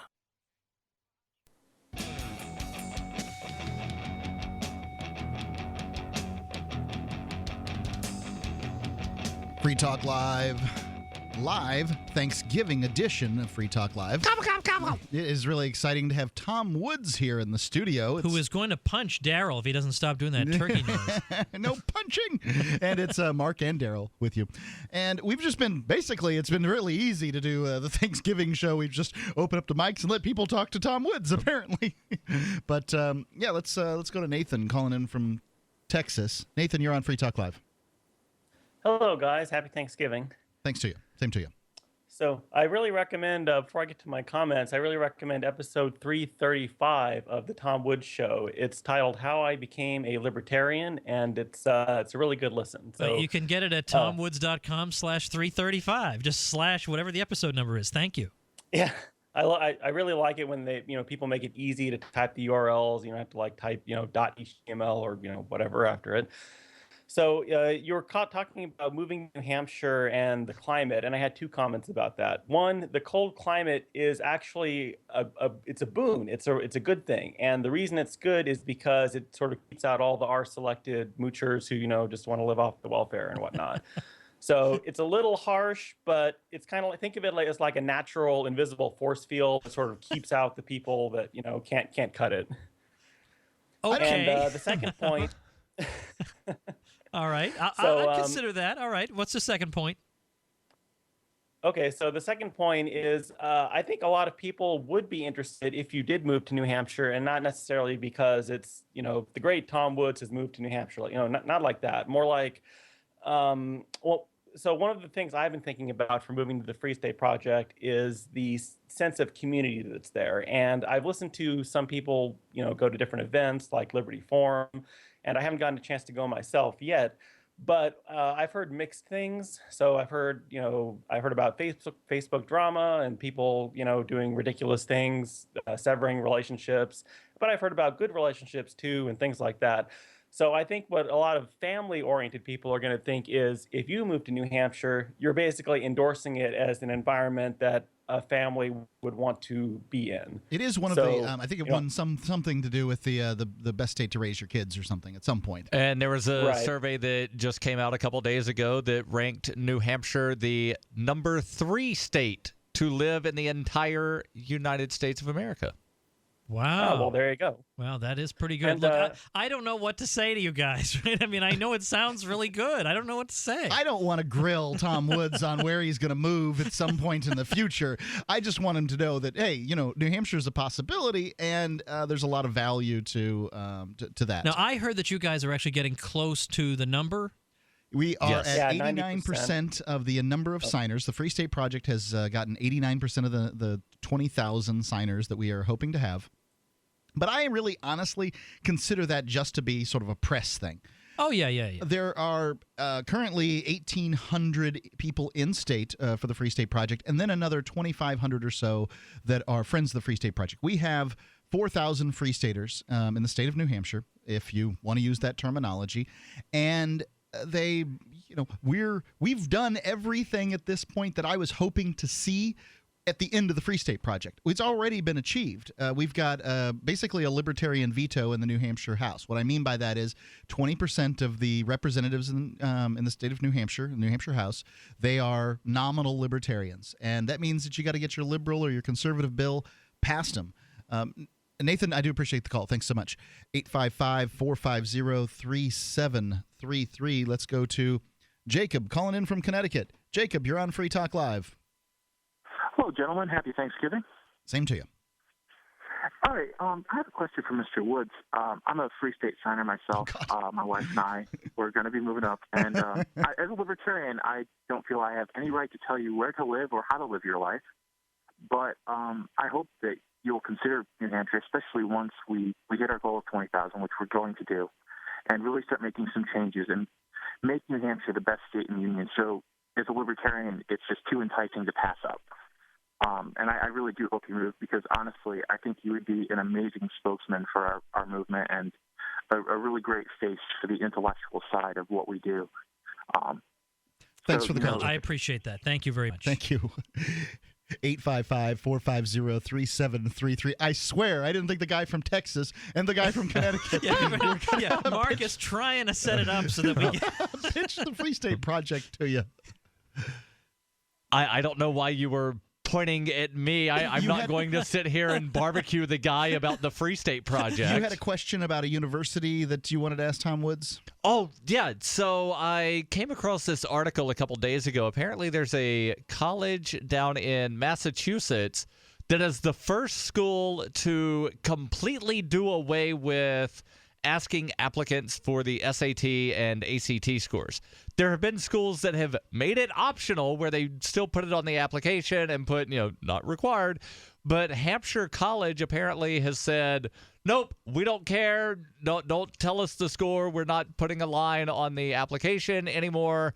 And I know you're, big on the education aspect. So I wanted your thoughts on this. Well, when you and I were talking about it, and they were saying that one of the reasons they don't want to do it is that these tests are biased against people who are poor, or they're culturally biased against certain subcultures or whatever. Well, this is an old argument that years and years ago, Arthur Jensen did a whole study on this where he went around and asked people, he said, here are the questions that are being asked. Pick out the ones you think are the most culturally biased, the ones that are most likely to trip up people who are poor. Let's say if it's a question about the opera, well, a poor person is less likely to have gone, or people who belong to racial minority groups, whatever. Pick out the questions you think they would be most likely to be tripped up on. And it turned out those were not at all the ones they were tripped up on. So it's exactly the opposite of the ones they were tripped up on were questions that involved some kind of like mental calculation, like mathematical patterns or repeating numbers in reverse or whatever. It was not what was the name of Shakespeare's play, such and such. It wasn't that at all. Now, I can't say I have followed the SAT all that closely over the years in terms of how good of an indicator it is of how people do. But in general, I find these standardized tests, especially something like the SAT, I mean, it's not going to tell you everything about a person, but it can give you a little bit of a hint. Now, I hear they've redone the SAT with new higher scores or whatever. Right.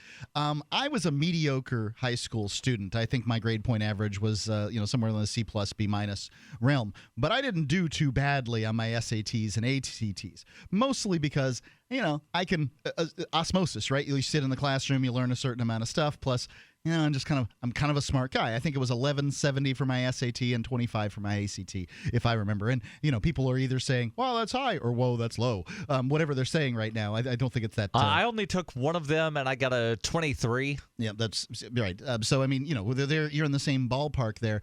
So I kind of feel like the SAT and the ACT in that circumstance does not tell you what kind of student I'm going to be necessarily.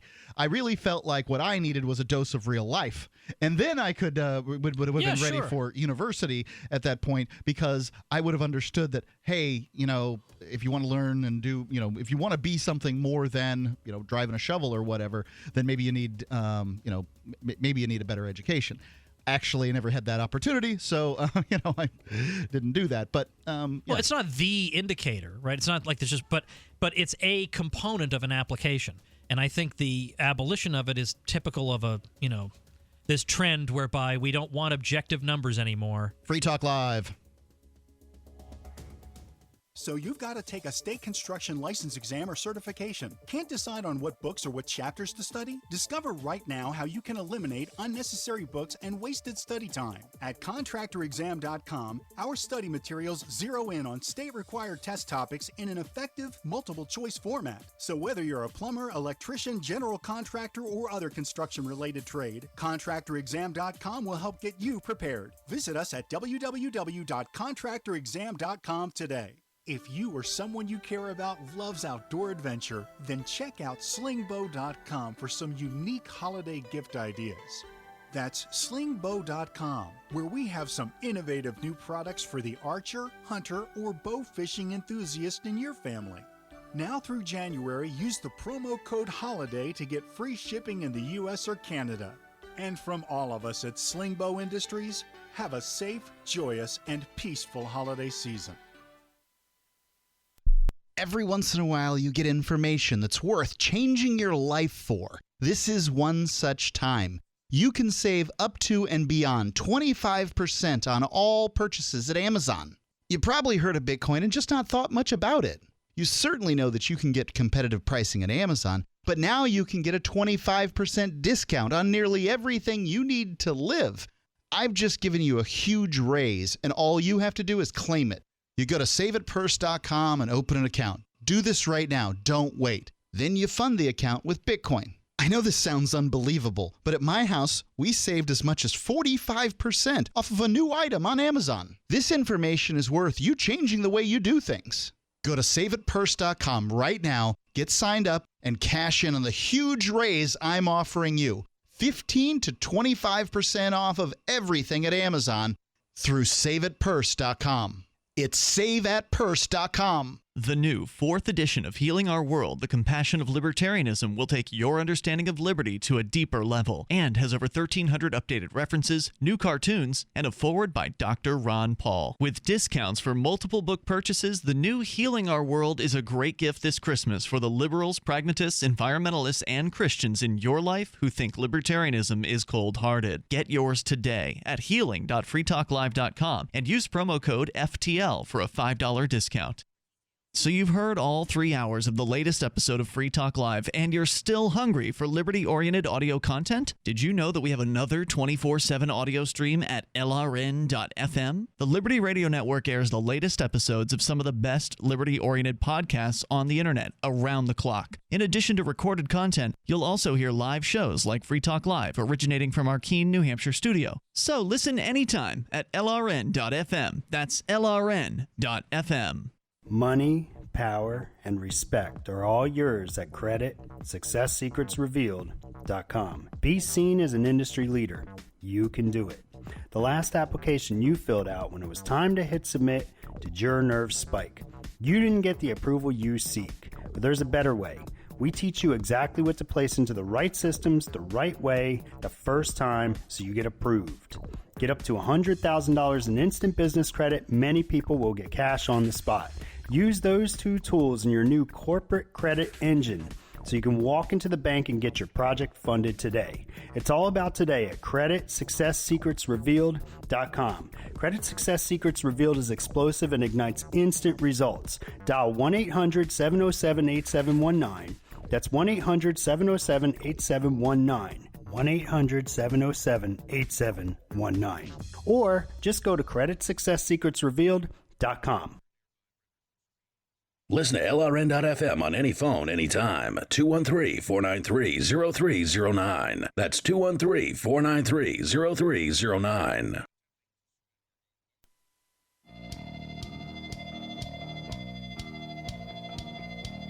Free Talk Live. It's the live Thanksgiving edition of Free Talk Live with Mark, Darryl, and Tom Woods. Tom Woods sitting in with us. Thanks so much for being here. Darryl was afraid I'd forget to say my name, so he just said it for me. Yes.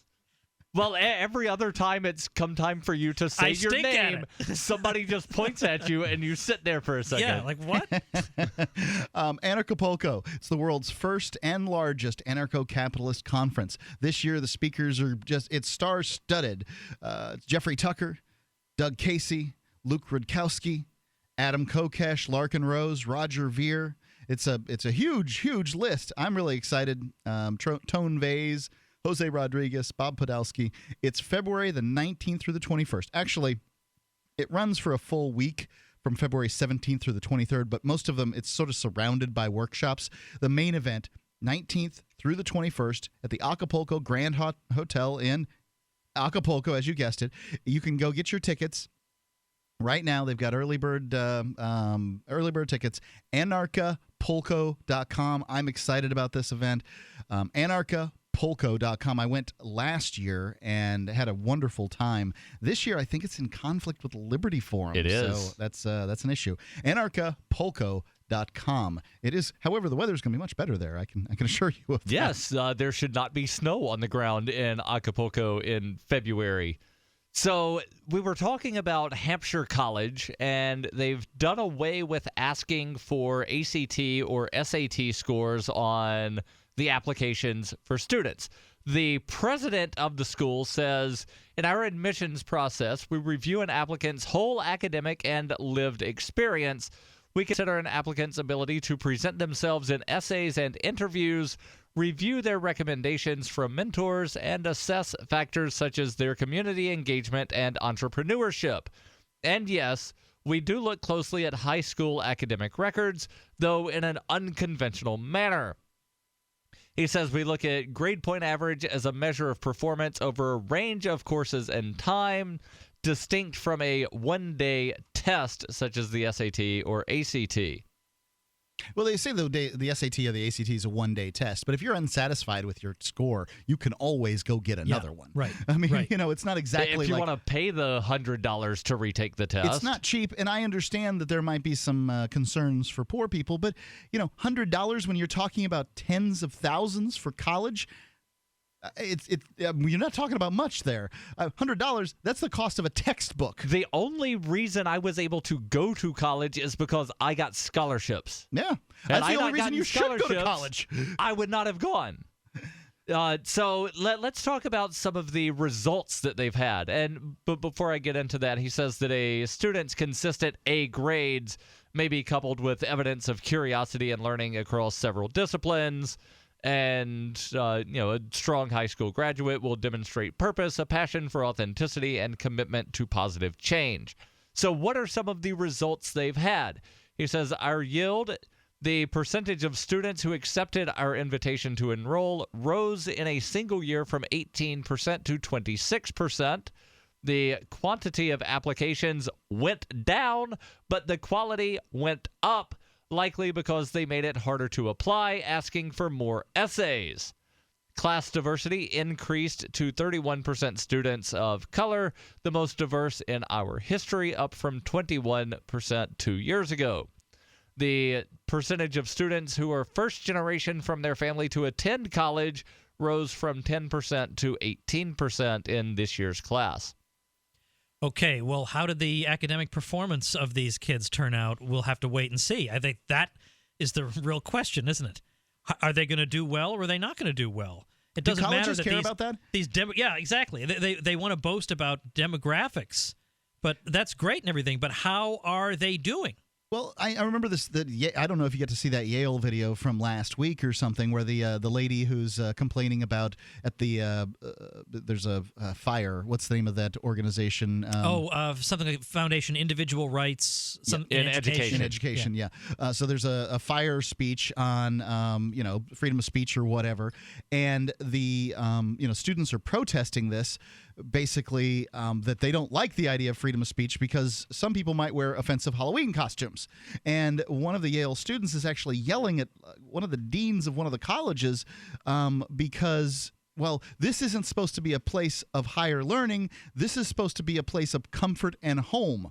We're all supposed to be comfortable here, which means that everybody has to do things that make me comfortable. Yeah. Well, of course, in theory, you're supposed to be roused out of your comfort zone. Right. And it's funny, there have been some professors who have insisted on that college is not where you're supposed to be comfortable. And yet, although people who show up who have very conventional pro-state views are actually very comfortable in college, and they're not shaken up at all. They need to be shaken up much more than they are already. But it's like the campuses have gone like 10 times crazier than they were like a year ago all of a sudden. It's just a nut. In fact, at Brown University, they now have safe rooms. If a controversial speaker comes, you can go to the safe room, and in the safe room, this is not a joke, they have pleasant, soothing music. They have coloring books. Well, what if I'm offended by the pleasant, soothing music? Well, I don't and their know, choice but of I mean, coloring books? maybe the milk. I'm not kidding. The cookies, the blankets, and pillows they have there. I mean, that's unbelievable. So what kind of? I would not want to hire somebody to help me with my company if I knew they were such a delicate flower that they have to go color in a coloring book for the. What do I want you at my company? Because what you sound like is a lawsuit waiting to happen, right? If you need blankets and coloring books. Oh, yeah. You are a lawsuit waiting to happen. I look at you the wrong way, and it's going to crush your spirit. Look, I know men that own businesses, and they say, I don't know what to do about women. And look, this is what they say. This has nothing to do with Free Talk Live or my opinions or anything like that. What they say is, I'm petrified. I can't not hire a woman because if I don't hire them, it's sexist. If I do hire them and, they interpret something that somebody says in the office as sexual harassment, then I've got to deal with that. If I don't deal with it properly, then it's a lawsuit. If they call out for some reason that I'm generally not expecting, that that I've got to treat that with kid gloves. And that's I'm not trying to single out a segment here, but my God, if employers are that petrified of their employees, then something's gone wrong. And over like the last 10 to 15 years, sexual harassment has been redefined in such a way as to where neither word has to even fit within what was said. You could just tell somebody, Sally, you look good today. And that's sexual harassment, even though you're not this trying is not a legal to opinion. Force. I've seen court rulings where people have been found guilty of sexual harassment for something that did not involve them harassing someone into intimacy and never even asked for intimacy or never asked for a date. What are you talking about, like the posters in mechanic shops and that kind of thing? No, where somebody had said something as simple as, your hair looks good today. And then the female employee files a sexual harassment claim, and then the poor schmuck that just wanted to compliment Sally on her hair winds up getting terminated because of sexual harassment. Tom Woods, thank you so much for coming in and having Thanksgiving with us. It was really wonderful. It was tremendous. Thank you so much. And I just got an email from another Free Stater inviting me to something else tomorrow. I'm sure. Your 25th high school reunion down in Massachusetts. No. That's where you're going to be. Yeah, that's where I'm going to be. I'll try and make both things if I can. And what are folks going to go find if they go to tomwoods.com? They're going to find a podcast on every episode, on every topic under the sun, plus a free ebook. If you go to BernieIsWrong.com, you get my free ebook, Bernie Sanders is Wrong. Speaking of Bernie Sanders, so I've gone ahead and I've endorsed him for the Democratic nomination. Now, that's a qualified statement, right? Like, there's only, Clinton, Sanders. There's 21 people on the New Hampshire ballot for the Democratic primary. I love how you can we name anyone besides all right, well, just give me you have two. Wait, how long?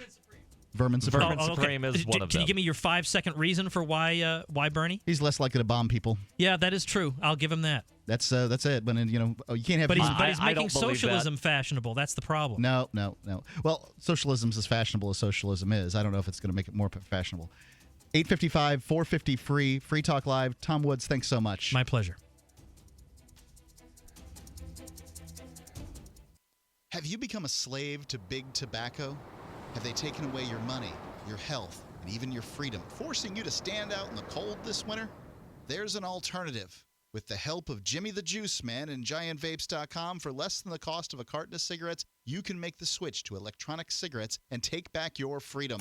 At GiantVapes.com, you'll find a selection of high-quality, reasonably priced electronic cigarette hardware kits to get you started, and a selection of delicious, premium, flavored liquid refills from the award-winning Jimmy the Juice Man brand. These aren't the junk you find at your local gas station. Use the coupon code FTL10 for 10% off your first order of hardware and Jimmy the Juice Man brand liquid at GiantVapes.com, where you will always get free guaranteed same-day shipping. Break free of the chains of sin taxes and big tobacco. Free same-day shipping and 10% off from GiantVapes.com. Giant, VAPES.com with coupon code FTL10. Concerned about harmful contaminants in your water? Look to ProPure, the most trusted name in gravity water filtration systems. ProPure, with the silver-infused Pro 1G 2.0 filter, removes over 200 contaminants, including VOCs, heavy metals, chloramines, pesticides, pharmaceuticals, fluorides, and radiologicals. We don't just say it, we back it up. The Pro 1G 2.0 filter is NSF 42 certified and independently tested to meet NSF 53 and P231 standards. Pro Pure Water, the way nature meant it to be. Clean, crisp, and refreshing. Purchase with confidence in quality, performance, and customer service. Take advantage of our biggest holiday 25% off sale going on now. Visit your authorized Pro Pure dealer or ProPureUSA.com. That's ProPureUSA.com. Or call 800-544-3533. 800-544-3533. Understanding your credit score is the first step towards managing and improving it. This is Charlie Sundstrom with your Van Dyke Mortgage Minute. The most influential component of your credit score is your payment history. Almost equally as important is the amount you owe on credit accounts. Also impacting your score, but to a lesser degree, are the length of time you've utilized your credit, the number of new accounts, credit inquiries, and your various types of credit accounts. To help achieve or maintain a healthy credit score, have a system set up to assure your bills are always paid on time. Don't max out your cards. It's better to have a high credit limit with a low balance. Never close old accounts. The age of these can actually help your credit score. But don't be afraid to use your credit. You need several accounts in order to have a credit score. Just keep the corresponding payments within your means. For your mortgage pre-approval and refi needs, start by visiting VanDykeMortgage.com. Corporate NMLS 3035. Van Dyke Mortgage is an equal housing lender. Charlie Sundstrom, NMLS 134251. LRN.FM is proud to announce our official listening apps for Android and iOS devices. Now you can easily tune into our streams anywhere, anytime on your smartphone or tablet. Just visit apps.lrn.fm or search for LRN.FM in the Android or Apple app stores. Please download, rate it 5 stars, then share the link on social media, and let your friends and family know how you're listening to LRN.FM. Download it now, free at apps.lrn.fm. That's apps.lrn.fm. Currency is too important a thing to be left in the hands of government bureaucrats, especially when billions of dollars can be created with the swipe of a pen. Overstock.com supports the cryptocurrency movement because it returns the power of an inflation-proof money to the people where it belongs. Did you know that you can use Bitcoin to pay for anything Overstock.com sells while enjoying free shipping on orders of 0.211 Bitcoin or more? If you support freedom in the cryptocurrency movement, you should support Overstock.com. If you enjoy LRN.FM, please contribute to your favorite shows via their websites and become an amplifier at amp.lrn.fm. That's amp.lrn.fm.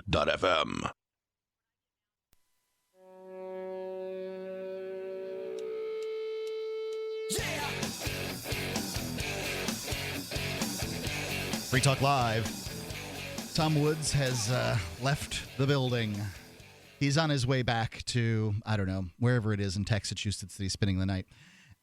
He's here for his 25-year high school reunion, and he said he was coming, and the day before coming on Thanksgiving Day for his high school reunion, which is the day after. And I'm like, well, come on to Keene, New Hampshire, and have Thanksgiving with us. And we had a really great time. It was so wonderful to have him. And I want to thank him deeply for being on the air with us here. And it's Mark with you. And Darryl. A long-standing tradition on Free Talk Live is to talk about the first Thanksgivings. So I'm sure most people know the story of the Pilgrims landed on Plymouth Rock and Squanto. I remember Squanto. Something, blah, blah, blah. A year later, they had a Thanksgiving, and we celebrate it to this day. Well, I want to let you know that we're actually celebrating Thanksgiving on the wrong day. And the Pilgrims in Massachusetts were not the first people to have a feast of Thanksgiving in the New World. There's a claim, not backed up by any historical documents, but there's a claim that there was a Thanksgiving feast in St. Augustine, Florida in 1565. But the first one that we know of that is supported by historical records was actually in Jamestown. Jamestown being the first permanent English settlement that was settled originally in 1607 in present-day Virginia. And for the first 12 years of the colony, there was no established or recognized government. The first representative assembly in the New World convened in the Jamestown Church on July 30th, 1619. The General Assembly met in response to orders from the Virginia Company to establish one equal and uniform government over all of Virginia, which would provide just laws for the happy guiding and governing of the people there inhabiting. So they say that, there's no government, but isn't that just sort of the strong man thing from tribal days? I mean, don't they just function basically like a tribe? If somebody steps out of line or in some egregious way, they're going to be dealt with by the group, right? Right. It was a private company, the Virginia Company, that settled in Jamestown, and there were bosses and there were workers, and then there were, the spouses of the bosses and the workers. So that there was a hierarchy, but it was not, what we would think of necessarily as a government. Okay. Because people did not vote on who the boss is. Right. The company said, okay, Mark, you're the boss. Okay. And everybody that's not Mark, you're a worker and you listen to Mark. Well, I would assume the boss worked too. There weren't that many people to work at that point. Right. But, you get my point. It's like Free Talk Live. The boss means you work the hardest. So later in that year, on December 4th, there was another group of settlers that arrived, and they held a service thanking God for their safe arrival.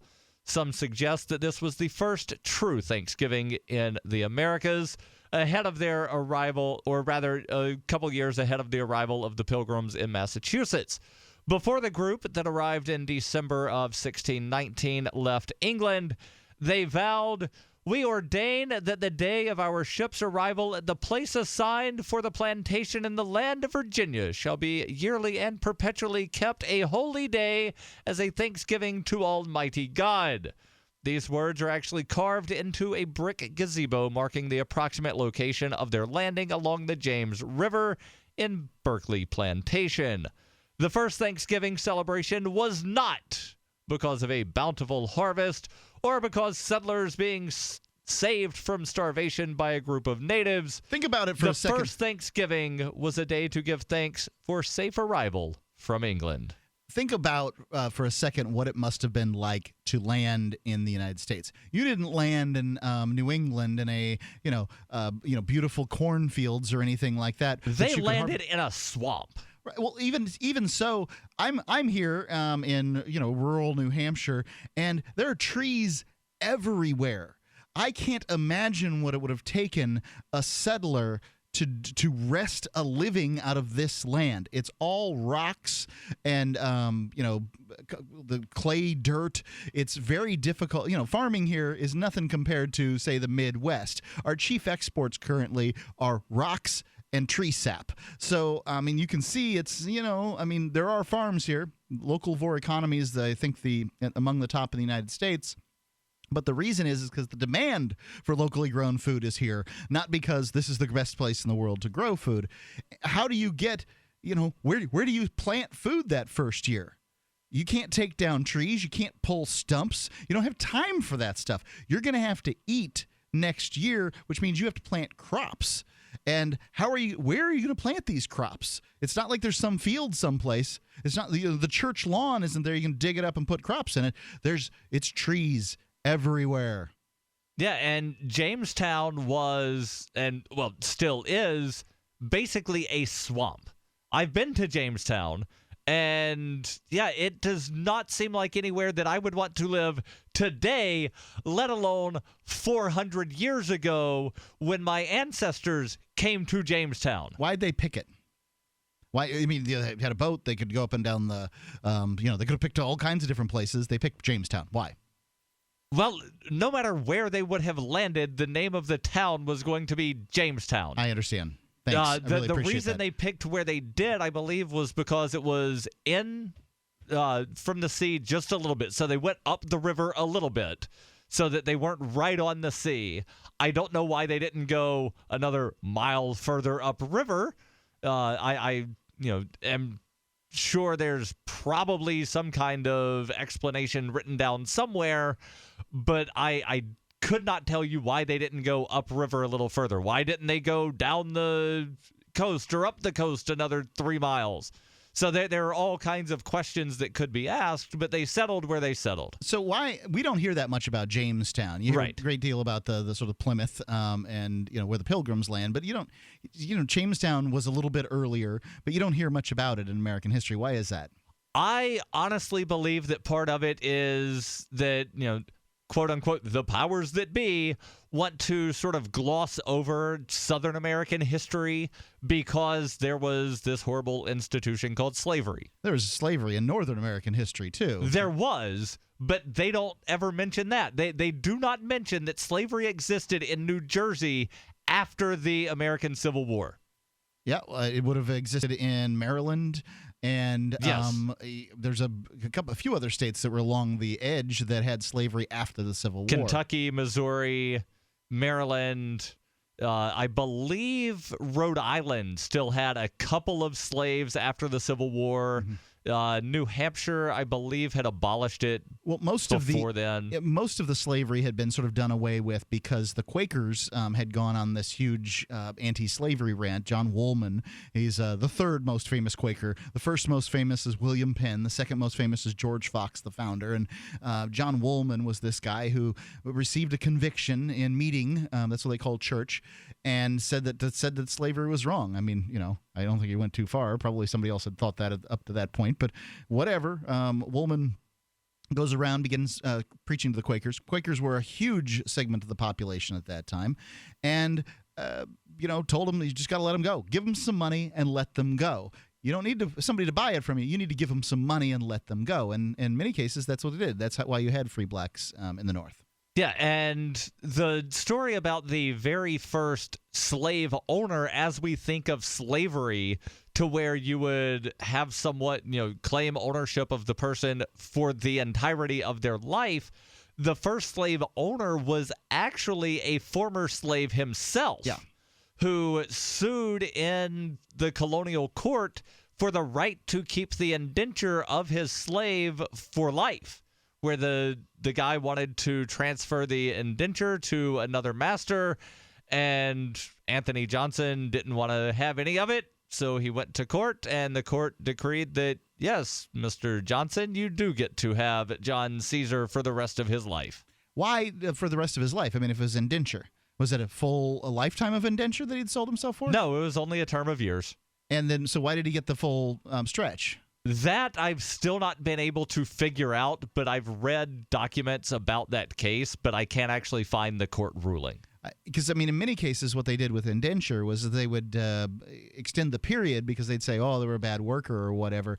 And, it could have been that the period was extended because of, but it wound up being for the rest of this guy's life. Yeah, I mean, and, basically indentured servitude. Why would you let somebody go who's a worker? At some point or another, they'd have to let them go and give them some land, and they did. But it's an ugly history, a weird time. That's why I keep on saying that governments as we have them today are passed down to us from the master-servant model. The number's 855-450-3733.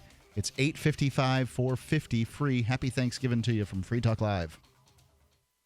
Are your kids spending too much time online? Are they gaming instead of doing homework? Are they on Facebook instead of sleeping? Turn their internet access on or off when you want for free at webcurfew.com. 100% web-based interface means nothing to download, install, or configure. Web Curfew is free and controls any device using your home network without slowing down your internet. Block all adult web content with the click of a button. Don't let the internet raise your kids. Take back control of how and when your home internet is used for free. Visit webcurfew.com. As a pioneer of the e-commerce movement, Overstock.com is proud to be the first major retailer to accept Bitcoin. Overstock was the first because Patrick Byrne, Overstock's CEO and founder, firmly believes in personal freedom and cryptocurrency. Over the past 16 years, Overstock has furnished over 18 million homes with a diverse line of products to suit everyone's unique styles and preferences. Support Overstock and freedom of choice while enjoying free shipping on orders of 0.211 Bitcoin or more.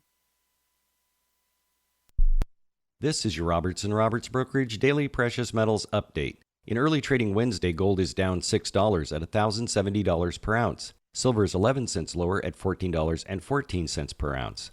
Bitcoin is trading at $324 US. Robertson Roberts Brokerage is a trusted name in precious metals since 1977. When you're ready to buy or sell gold or silver, give us a call. 800-874-9760 or online at rrbi.co. Free Talk Live has partnered with Amazon, the largest internet retailer. Imagine a department store category, and Amazon has it. Books, electronics, office products, furniture, jewelry, automotive, toys, clothing, sporting goods, and dozens of other categories. Now you can shop and support Free Talk Live by entering Amazon through our website. Go to shop.freetalklive.com, and Amazon will send us a portion of your purchase. You're going to do the shopping anyway, so remember to enter through our site at shop.freetalklive.com. That's shop.freetalklive.com. You're listening to the live edition of Free Talk Live. Hour number 3 is next after the news here on the Liberty Radio Network at LRN.FM. From Keene in the Shire, the Liberty Media capital of the world, this is Darryl W. Perry, host of FPP Radio News for Thursday, November 26, 2015. Silver is trading at $14.28 per ounce. Gold is valued at $1,072 per ounce. And according to BitcoinAverage.com, the average price of Bitcoin is $354. Antiwar.com reports fighting continues to rage in the Yemeni Taiz province, with pro-Saudi forces suffering setbacks in a recent Houthi offensive against Dabab along the main supply route from the pro-Saudi fighters in the province. At least 47 were killed in fighting overnight in and around Dabab, including 2 civilians. The split of casualties between the two combatant sides is unclear and has tended to be subjective to dispute between the two factions. The two sides have been fighting over Taiz province for months, with the Houthis in Sana'a and the pro-Saudi forces in Aden. The city of Taiz represents both the front lines of the war and the largest city not conclusively in control of either side. In the past few weeks, the pro-Saudi side has claimed the advantage in the province and has taken a few towns around the periphery. The overnight raids suggest momentum may once again be shifting, and the war seems as stalemated as ever. In 1999, Darryl W. Perry began a search for traditional values, which led him down a path to the ideas of liberty. He tells the story in A Rebel's Journey, My Path to Liberty. Of the book, Dr. Brian Sovereign says, "Sometimes it's funny, and sometimes I think it's crazy, but it's always authentic." Find A Rebel's Journey, My Path to Liberty by Darryl W. Perry on Facebook, read reviews on Amazon, ask for A Rebel's Journey wherever books are sold, or visit arebelsjourney.com. UPI reports Army General John Campbell, the top U.S. commander in Afghanistan, announced on Wednesday that multiple U.S. service members have been suspended over the bombing of the Doctors Without Borders hospital in Kunduz, Afghanistan. Campbell said the bombing of the hospital was the direct result of human error compounded by systems and procedural failures. Doctors Without Borders has sharply and continuously condemned the strike. Officials said on Tuesday that U.S. military targeted the Doctors Without Borders hospital in an airstrike last month because it mistook the building for a Taliban site from which fighters were firing at forces on the ground. Campbell said during a press conference on Wednesday, the medical facility was misidentified as a target by U.S. personnel who believed they were striking a different building several hundred meters away where there were reports of combatants. Military personnel who were closely involved in the Doctors Without Borders hospital bombing have been suspended, but Campbell did not identify them any further. Doctors Without Borders has said it believes the errant strike was a war crime and has asked for an independent investigation into the bombing, where at least 30 people died. For nearly 40 years, Roberts & Roberts Brokerage has been a trusted source for buying and selling precious metals like gold and silver. They also take Bitcoin for precious metal purchases and have permanently removed the minimum purchase amount for all orders paid in the digital currency. Call Roberts & Roberts today for knowledgeable advice on buying and selling precious metals and a forward-thinking approach to new technologies. 800-874-9760 or visit online at rrbi.co. Reuters reports a Manhattan federal judge ruled on Wednesday that General Motors and its law firm need not turn over privileged documents to drivers hoping to show that the automaker intended to commit a crime or fraud by concealing defective ignition switches in their vehicles. Despite finding probable cause to believe that General Motors committed a crime or fraud by hiding the defect from regulators and the public, U.S. District Judge Jesse Furman found no showing that the automaker and King and Spalding produced the documents with an intent to further such misconduct. Most of the documents related to the law firm's advice from 2010 to 2013 on 3 crashes involving Chevy Cobalts. Vehicle owners said the deception justified a waiver of attorney-client privilege. Wednesday's decision is a victory for GM as it prepares for a January 11th, 2016 bellwether trial over an ignition switch defect that could cause engines to stall and prevent airbags from deploying in crashes. The defects in Chevy Cobalts, Saturn Ions, and other vehicles has been linked to at least 124 deaths. 2 months ago, GM agreed to pay $900 million and enter a deferred prosecution agreement to end a related U.S. criminal probe. Furman cited that accord when discussing probable cause. Furman is overseeing more than 200 lawsuits over the ignition switches. GM spokesman James Kane said, "We are pleased with the court ruling." This has been FPP Radio News, online at fppradio.com. If you live in Williamsburg, chances are good you've seen them. Giant piles of beard hair rotting in the streets. Don't worry, it just means hipster molting season is here again. Experts say the husks of dead beards don't pose a threat to public safety and are just part of the natural life cycle of these strange organisms. Once a year, all at the same time, every 20-something urban male sheds his ironic beard to make room for larger, more fanciful facial hair. They need the beards. They're a tough exoskeleton that protects these young people from the non-whimsical realities of life. The U.S. Fish and Wildlife Service says it's the largest molting season on record. In Brooklyn, sanitation crews are working overtime to clean up the loose whiskers the exuviating males have left behind. The affected youth's molting season comes right before their mating season, when the males use their lush beards to impress the local hordes of burlesque females. This is the Onion News Network.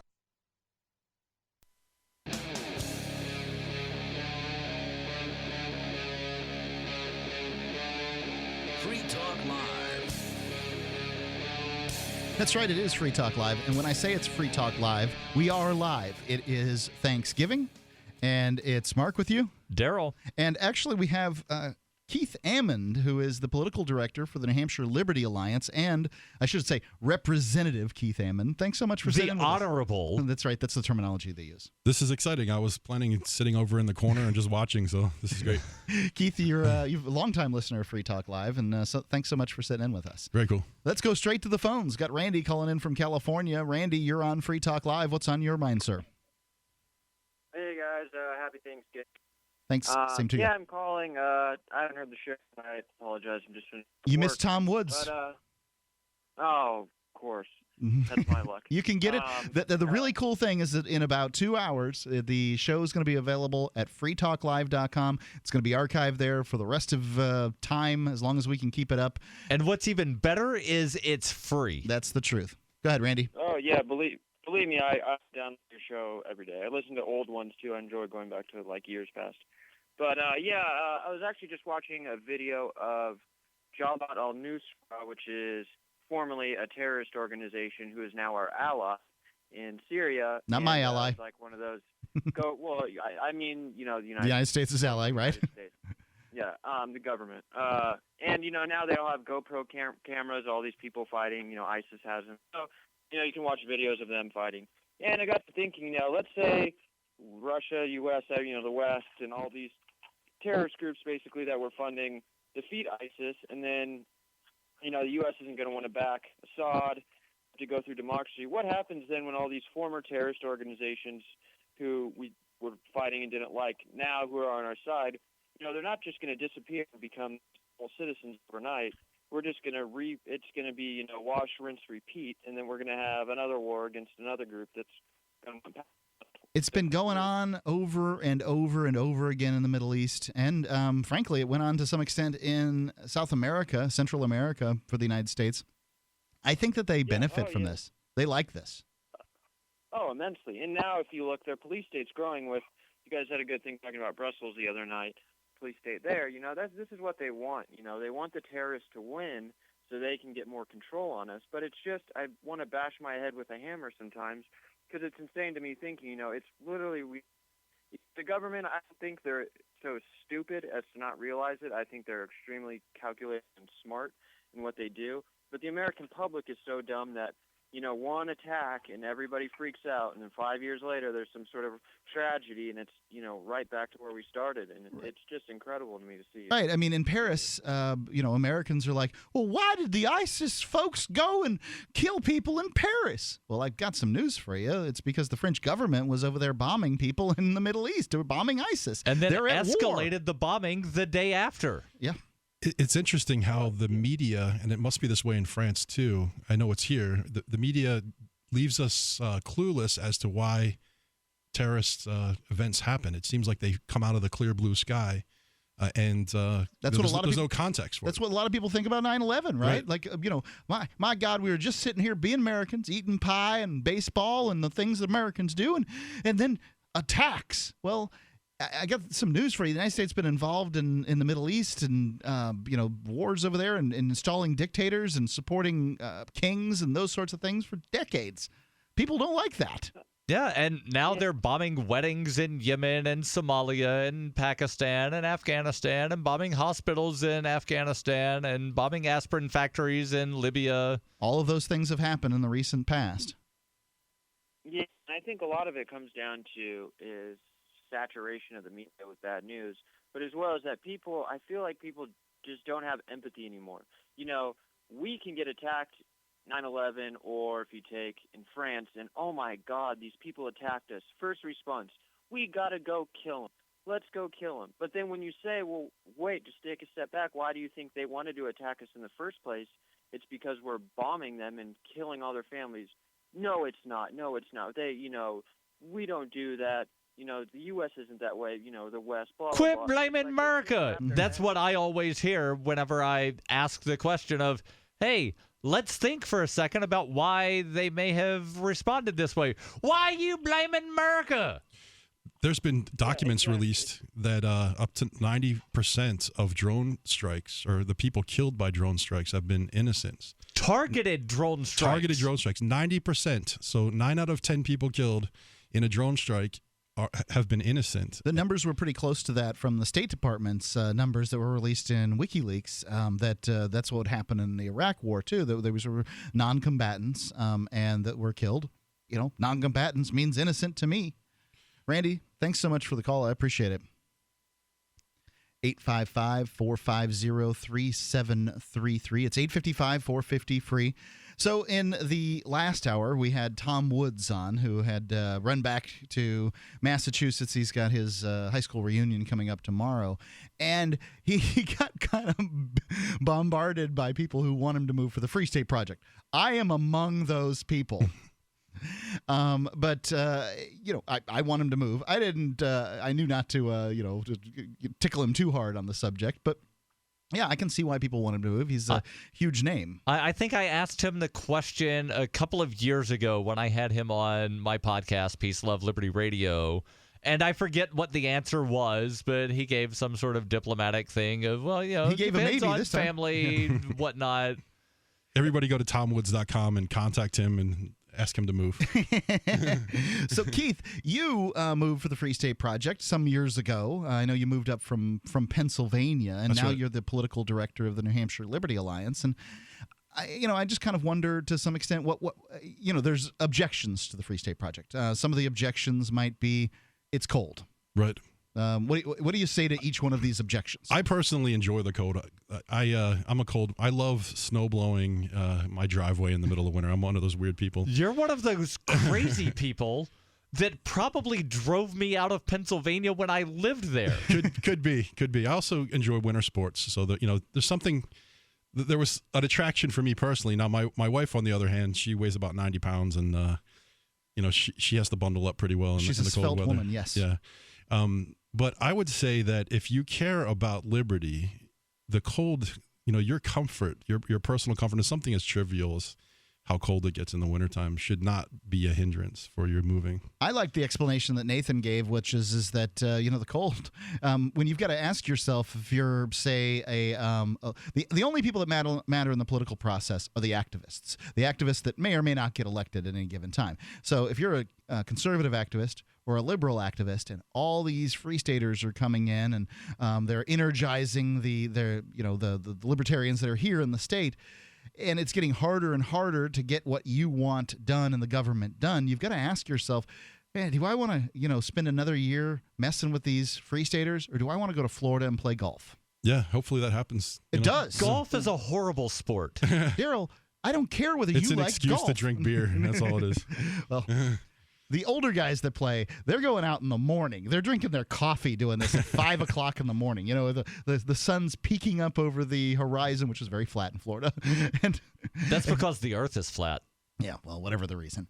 So I find cold, it's not that motivating to me. I think that the best reasons are my family lives where I live, and I've got a good job where I live. And those things, I really can't, I can't rebut those two. You're going to get a transfer here or you're not. You can move your business here or you can't. Mm-hmm. You're willing to move or you're not. There's some level. If you love liberty, there's something that we can do in the state of New Hampshire to convince you to move. We'll get it free enough, and then you'll be like, okay, I got to come. And the argument, I would much rather hear somebody say, I won't move because it's cold, or I won't move because of my family, than some of the people that will say, I'll move after you activists do X. That's basically saying, I'll move once you've done all the work because I don't want to. One of the things that they say, go ahead and respond to that, Keith. I was going to say one of the biggest reasons and motivating factors for me to move was I wanted to be part of this movement. I wanted to be exposed to the philosophy, the ideas, and be able to grow personally, and be able to express these ideas better. And it's happened. This is the best place to be. Free Talk Live. What do you think about the Free State Project? Are you interested in moving? What would it take? 855-450-FREE. That's 855-450-3733. Free Talk Live. Have you become a slave to big tobacco? Have they taken away your money, your health, and even your freedom, forcing you to stand out in the cold this winter? There's an alternative. With the help of Jimmy the Juice Man and GiantVapes.com, for less than the cost of a carton of cigarettes, you can make the switch to electronic cigarettes and take back your freedom. At GiantVapes.com, you'll find a selection of high-quality, reasonably priced electronic cigarette hardware kits to get you started, and a selection of delicious, premium, flavored liquid refills from the award-winning Jimmy the Juice Man brand. These aren't the junk you find at your local convenience store or gas station. Use coupon code FTL10 for 10% off your first order of hardware and Jimmy the Juice Man brand liquid at giantvapes.com, where you'll always get free guaranteed same-day shipping. Break free of the chains of sin taxes and big tobacco. Free same-day shipping and 10% off from giantvapes.com with coupon code FTL10. That's giantvapes.com with coupon code FTL10. My name is Bill Bonner, and I have an important message. Right now, the highest levels of government are struggling against an inevitable crisis, but they're about to lose control. When this happens, it will rip our country apart in ways you never imagined, from where we shop to the family you want to protect. Look, I've made predictions like this before. A few years ago, I warned that the housing prices would collapse. Before that, I warned that .com companies would crash, and they did.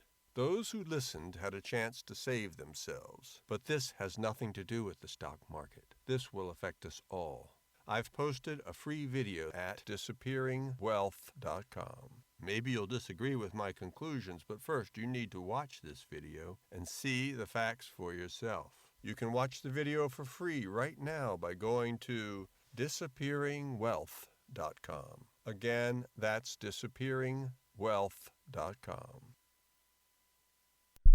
This past Armistice Day, Roberts & Roberts Brokerage celebrated the end of war by putting their money where their heart is, donating the profit of that day's sales to antiwar.com. Roberts & Roberts Brokerage is making this offer again on Bitcoin Black Friday, November 27th. Shop online at rrbi.co on Black Friday, and Roberts & Roberts will donate the profit of the day's sales to antiwar.com. Antiwar.com is committed to exposing that wars abroad become wars at home. Roberts & Roberts has been your trusted source for precious metals for nearly 40 years. They are anti-war and pro-free market. Banks drive wars. Why use their money? Invest in silver, gold, and Bitcoin and exit the corrupt system that enables war. When you're serious about precious metals, shop Roberts & Roberts online at rrbi.co. That's rrbi.co. The three most important things you can do for Free Talk Live are: 1, share one episode a week on Facebook or in some other social networking site. 2, buy the things you buy online through shop.freetalklive.com. 3, give $5 a month to the AMP program. It's my firm belief that Free Talk Live's AMP program is the best use of your charitable dollar among liberty-oriented organizations. Support all the organizations you love, but make sure you give $5 a month to AMP at amp.freetalklive.com. Did you know that Free Aid is a mutual aid, educational, and networking organization? At Free Aid, we support volunteers who provide first aid. We do outreach to the public about health and safety, and we bring together medically skilled freedom lovers. Free Aid is made possible by your generous support. Donors can receive great gifts like first aid kits, t-shirts, silver dime cards, and hoodies. The Free Aid Silver Dime Card Project is sponsored in part by Roberts & Roberts Brokerage, Freedom's Phoenix, and Don't Tread on Meme. Visit fr33aid.com. You can put the Liberty Radio Network on the air in your area. Visit broadcast.lrn.fm to learn how. Broadcast.lrn.fm.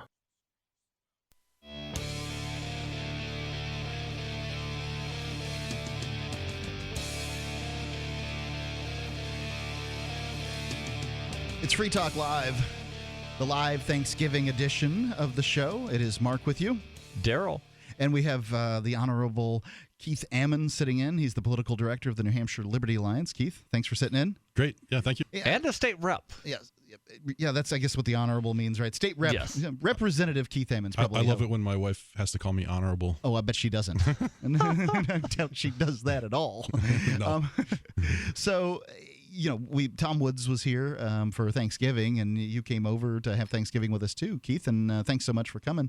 And I thought I'd grab you because the New Hampshire Liberty Alliance, I have emceed at the event on multiple occasions, and I am happy to say that I consider it to be the most important organization in the world. Here's why I say it. And I'm a life member. I've never held a board position with the New Hampshire Liberty Alliance. I thank everybody who puts their time in, and I thank you for putting your time in there. I've just given some money, and so my opinion's worth what it is.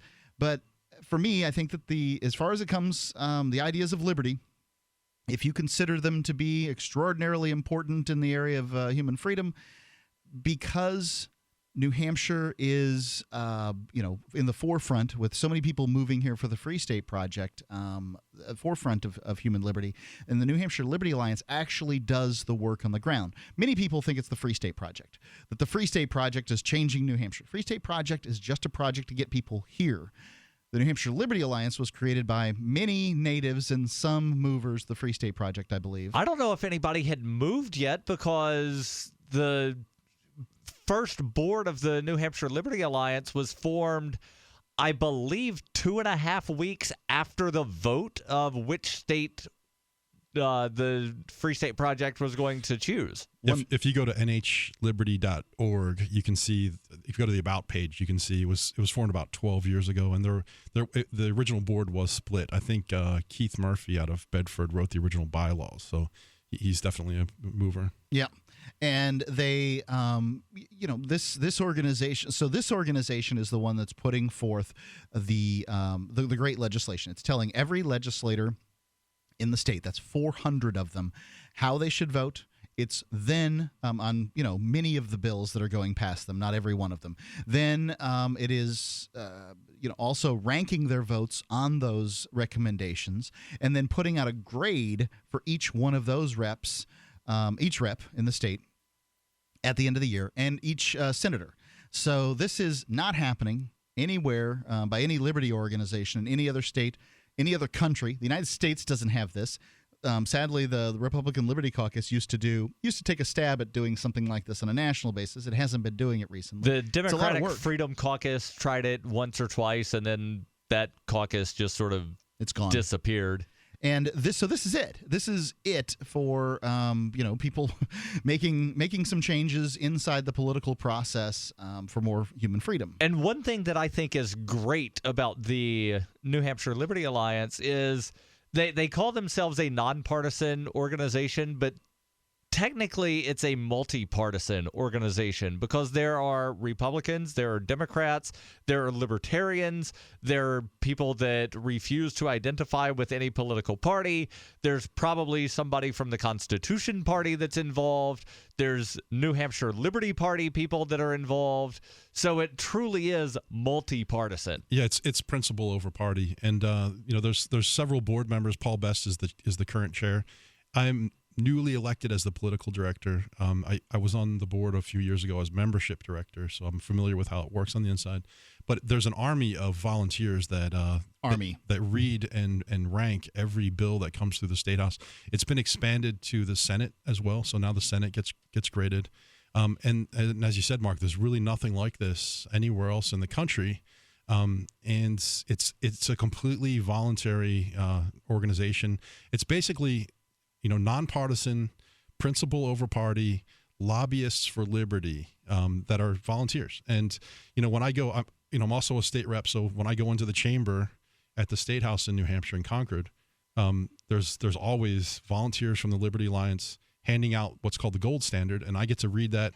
And when I'm in the chamber with my 399 colleagues, you can see these gold pieces of paper go up throughout the chamber as people consider what is the liberty position on the major bills that we're going to be voting on that day. And there are some people that they'll take the gold standard so that they know how the not opposite to vote. way to vote because they want to make sure that they don't wind up getting confused with maybe one over of those time liberty reps. they'll pick up on it, but yeah.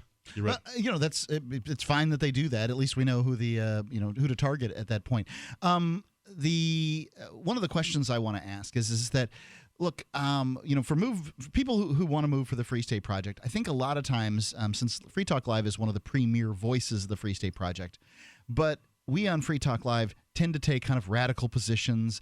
Ian Freeman, who is the main guy on the show, he's out there going to parking ticket trials, and he's filming every sort of outside the system activism thing. And, he knows what gets views on YouTube, and what gets views on YouTube isn't a bunch of reps sitting around, 400 reps sitting around voting on things. That's not going to get it. It's very rare that you're going to get views. It's very rare that you'll get views of people testifying to state reps. Sure. So oftentimes I think one of the things that's portrayed to be, I know one of the things that's portrayed to people is to say everybody who moves for the Free State Project is weird. And I guess if you're going to say that, oh, okay, everybody's weird, right? Like everybody in the human race is weird. We're all interesting in some way. No, everybody is normal. Because normal is relative. So what is normal for me is weird for Mark.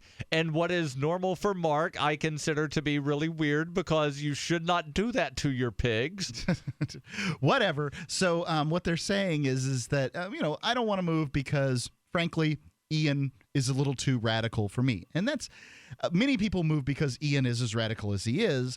But I just kind of I don't feel the voice that doesn't get out there in many cases is the sort of normal folks, the husband and wife that moved from Pennsylvania are now working within the political system to garner us more freedom every day, day in and day out. What do you think about what could you say to somebody who says, it seems like Free State Project too radical for me? I think the impression that you get online is different than what you get here on the grounds. Yeah. I'm not going out and doing crazy exciting things that are getting YouTube hits. I'm plodding along and trying to be an activist. I'm a low key kind of person. I don't like being on the radio right now is a little strange for me. Yes. All right, you're a state rep. That's not really a low key position. There's 400 of them. Yeah, he doesn't have to speak. It's an entry level position in politics. But you have to put yourself out there to get elected. You do, and it was strange for me at first. I've gotten more used to being out front on things, but I would recommend to people come and visit.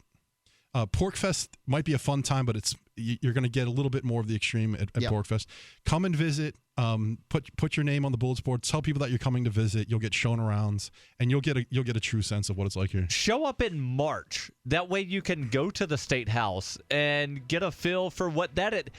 Check out and try as many different activisms as possible and figure out what works for you. Well, the Liberty Forum is coming up in, I think it's like February. And that's a great opportunity to visit the state and see what it's all about, to hear some great speeches, and you'll see just how bad the weather can get. Show up a few days early, go to the State House. You get some kind of clue. 855-450-3733, your Free State Project questions. Most of you know that heart disease is the #1 silent killer in the U.S. What if I told you for just $54.95 a month you could fight against heart disease naturally? At Heart and Body Extract, we've been helping thousands of people get back to a healthier heart. Don't just take my word for it. Check out all of the success stories at hbextract.com, or to order, call 866-295-5305. That's 866-295-5305. hbextract.com. Don't risk it when you can take charge of it. So you've got to take a state construction license exam or certification. Can't decide on what books or what chapters to study? Discover right now how you can eliminate unnecessary books and wasted study time. At contractorexam.com, our study materials zero in on state-required test topics in an effective, multiple-choice format. So whether you're a plumber, electrician, general contractor, or other construction-related trade, contractorexam.com will help get you prepared. Visit us at www.contractorexam.com today. The Princeton Medical Institute has found that the most common deathbed regret, more than losing contact with family or spending too much time at the office, is never having sprayed a fire extinguisher all over the place. Similar themes emerged in our interviews with dying patients. Some wished that they'd taken more risks. Others wished that they'd lived a life truer to their dreams. But almost every single person surveyed, regardless of their age or circumstance, said that their most significant regret was never having grabbed a fire extinguisher off a wall and blasted it around a room until it ran out of foam. I've lived a good life. I was a nurse for 32 years. I have 3 beautiful children, but I've never smashed my elbow into a glass case, grabbed a fire extinguisher, and gone whoosh over everything. This is the Onion News Network. Radio is the most personal of mediums. I exist right now in your head. If you listen to Free Talk Live regularly, you know me. Free Talk Live is on more than 160 radio stations around the U.S. and has been downloaded on every continent around the world. Hundreds of thousands of listeners with ad packages from $600 a month to $6,000 a month. Imagine what we can do for your business, project, website or idea, email me, mark@freetalklive.com. You can listen to Free Talk Live on the radio, podcast, satellite, webcam, and our live streams. But did you know you can listen to Free Talk Live from any phone, anywhere?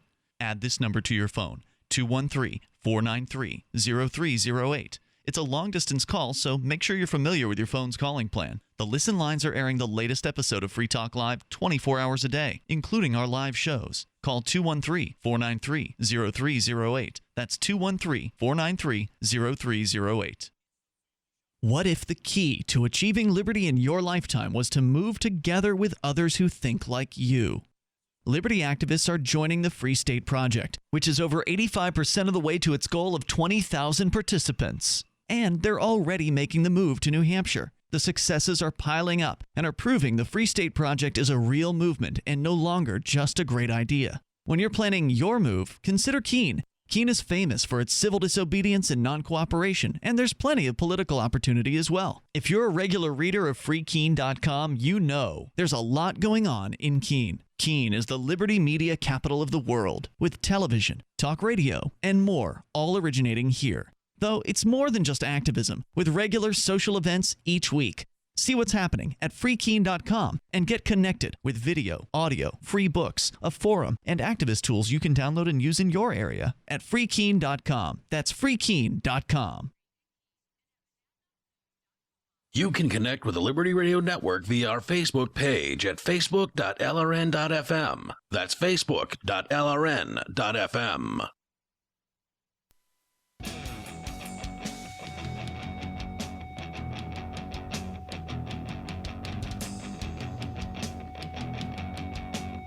It's Free Talk Live's Thanksgiving Day edition of the show. It's Mark with you. Darryl. Sitting in with us is Representative Keith Ammon, the political director of the New Hampshire Liberty Alliance. Keith, thanks so much. Thank you. And what I've been doing is kind of been peppering you with questions that people might have about the Free State Project. Now, I moved for the Free State Project, I guess, about 9 years ago. Darryl? 3.5. 3.5. Keith? A little over 6. Yep. 6. And we're among 1,800 people that signed up for the Free State Project, among about 15 or 1,600 that have moved for the Free State Project, and among about 18,000 that have signed up for the Free State Project.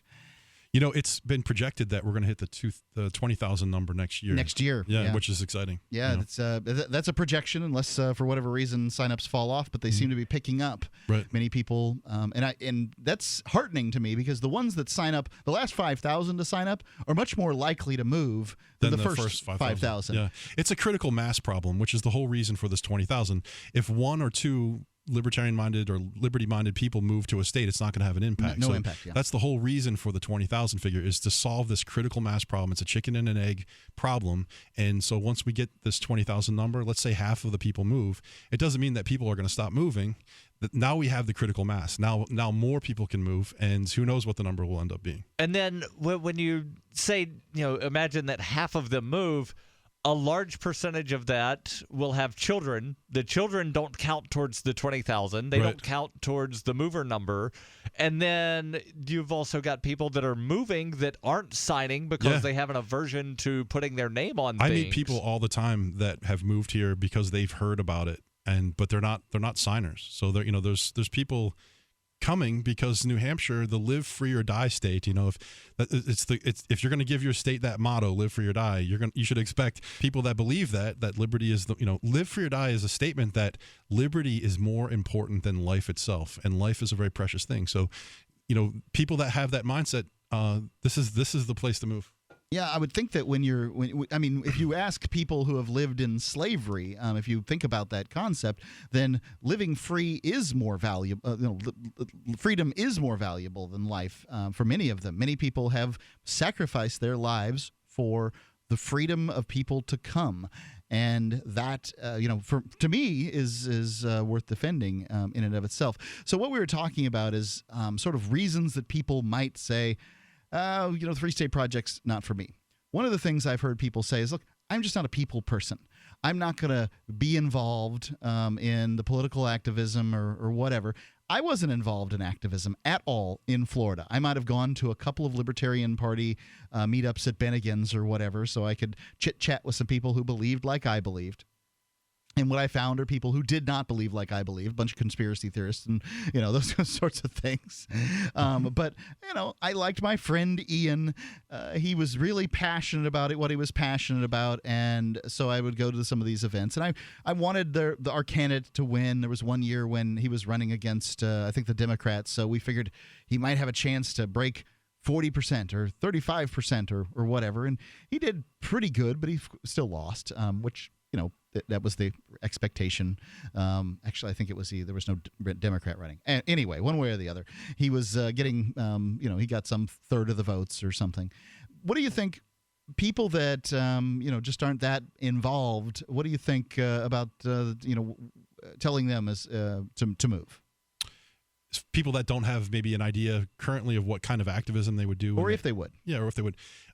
There's been people that I've met over the years, I've met them at Liberty Forum or, different events that have since moved, and they're not quite active yet. They're still, laying down their roots. They're buying a house. They're making sure that they have employment. Mm-hmm. But they're being exposed to these opportunities for activism, and over time it becomes more clear. You develop a better sense of what is right, what kind of activism is right for you. Do you want to be out on Front Street and you want to challenge authority, or do you want to write letters to the editor?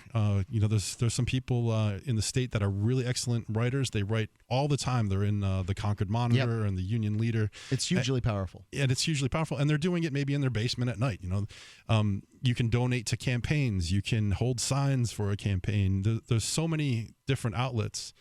Even just being a good host and bringing people together and allowing that networking to happen is, I think, a form of activism. So, and then I also think that, and I'm not going to go so far as to say that create an agorist business and that will bring down the state, but I would much rather buy my bacon or my eggs from somebody that I know supports the same things that I support than just from some random person. Yes, I will go to a grocery store and buy a carton of eggs if I can't get eggs from a Liberty person, but you need to have people that are doing the farming and the whatever, like there's people that do handyman stuff. I've had Liberty people work on my vehicles. There's all kinds of you mentioned Representative Keith Ammon. Keith Murphy. He opened up a restaurant. You are Keith Ammon. He opened up a restaurant called Murphy's Tap Room in Manchester, and it's a really great hopping place, and a lot of Liberty folks go there just because they want to support him. Yeah. And I would say that now, Darryl, you've been active in the Liberty movement, your whole life, or a great deal of it. But Keith, I don't think you did any activism before you moved to the state of New Hampshire. No, I didn't. My family growing up was apolitical. We didn't get involved in politics at all, and so this was a new thing for me. Relatively recently, maybe within the last 10 years, and this is. Because the state is so small, I think, to me, this is the point of the Free State Project, is we get involved. Political activism that makes the most sense to me, and it's what I focus on. It's, from what I can tell, it's what works. I think that media has its value. It keeps people informed and tells those that are outside of the state that what they can expect when they get here, gets them excited and that kind of thing. But many times, many people who listen to Free Talk Live for years move to New Hampshire and just stop listening. Why should they listen? They're living it, right? Yeah. And that's fine by me at that point. That okay, I get it. I completely get it. And to some extent, I think Free Talk Live is Liberty 101. It's teaching you the ideas of liberty early on, and then if you go find, say, Tom Woods' podcast or something like that, Stefan Molyneux, and you want to get put a finer point on it, even Christopher Cantwell, he does a interesting podcast that takes a spin on the issues, but these are inward facing educational tools, whereas Free Talk Live is an outward facing tool, and that's what I hope for it. Darryl, can you think of any other reasons that people say that they don't want to move for the Free State Project? taxes. You guys still have taxes. You get rid of them, and then But that goes back to what I was saying earlier about, and I don't think, Keith, you really got to answer the people that basically say, you do all the work, and then I'll show up to my reap favorite the thing reward. is to read maybe a Reddit thread or a Reason magazine comment thread, and all the people that's about a subject that's something that happened here in New Hampshire, and you see people saying like, I thought New Hampshire was the Libertopia. Why are these things still happening in New Hampshire? And those are the people that you're talking about. They want the groundwork to be laid for them. Maybe eventually they'll move here, but people are moving here to be active and to make change and be part of that change, not to sit back and wait until everything's handed to them. I've heard from people that have actually moved to Colorado specifically because cannabis is legal there. Yeah. You guys do that in New Hampshire, and then I'll be there. Why don't you come help us? We don't need you then, right? Like once we get freedom, we don't need you. Stay away. You'll just mess things up. But it reminds me of that the thing about who will help me plant the crops, who will help me soil the field, who will help me this, who will help me bake the bread. Not I, said the libertarian. Who will help me eat the bread? Not I, said the keyboard activist. Yeah. Yep, no doubt about it. I've heard people also complain that, well, how come you didn't get Ron Paul elected in the primary? Well, where were you? 855-450-3733. It's 855-450-FREE, Free Talk Live. Dr. Ngozi Obi is an emerging American author of Nigerian descent who's published 2 novels with an inspirational message.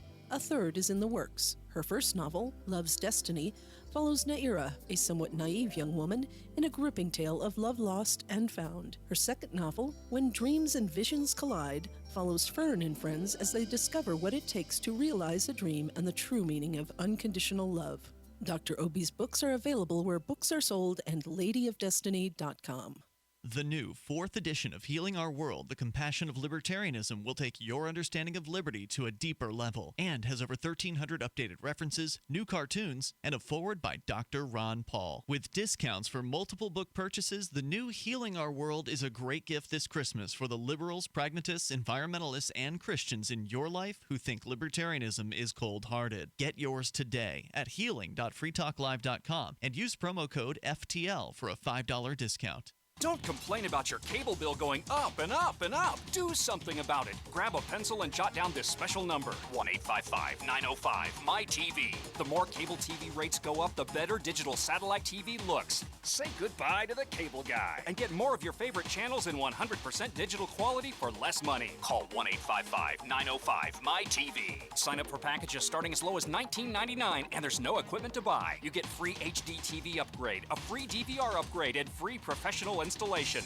You control what you watch when you watch it. Record your favorite shows, pause and rewind live TV, even skip the commercials. Watch local channels too. At just $19.99, what are you waiting for? Pull out your major credit or debit card. Call 1-855-905-MY-TV. 1-855-905-MY-TV.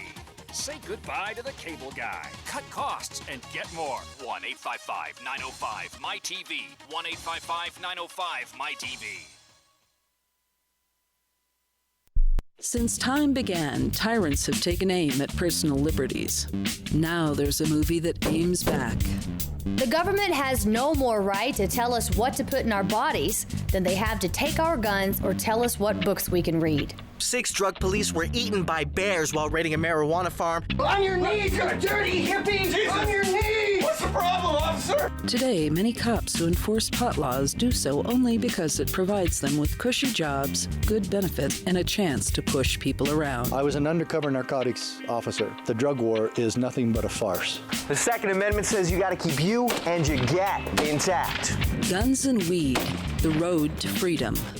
A film by Michael W. Dean and Nima Vadadi. DVD available now at gunsandweed.com or on Amazon. That's gunsandweed.com. Makes the perfect gift. Remember, that's gunsandweed.com. Did you know that you can listen to and watch Free Talk Live during our live show 7 days a week from 7 to 10 p.m. Eastern via our studio cam at cam.freetalklive.com? Not only that, but you can also chat with other listeners at the same time. Do I need to mention that both the studio cam and chat room are totally free? Outside of Free Talk Live's live hours, you won't see a cam feed, but will hear audio from the Liberty Radio Network. So listen, watch, and chat all free at cam.freetalklive.com. That's cam.freetalklive.com. When I found the Free State Project, I knew it was the key to achieving liberty in my lifetime. It's awesome to be surrounded by like-minded, freedom-loving activists who've moved here to New Hampshire. From politics to civil disobedience, we have it all. Where I came from, it felt that no matter what I did, liberty was dying. Perhaps you feel the same way? Call 888-377-2515 now to learn more about the Free State Project. That's 888-377-2515 or visit freestateproject.org. While our satellite channel is free to listen to, it's not free for us. You can help us cover our satellite costs with the chip-in on the right side of the page at lrn.fm.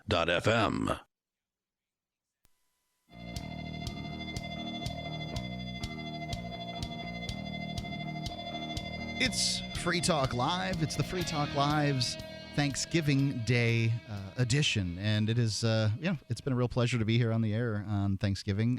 Darryl, thanks so much. Thanks for having me on. I will be on any night of the week.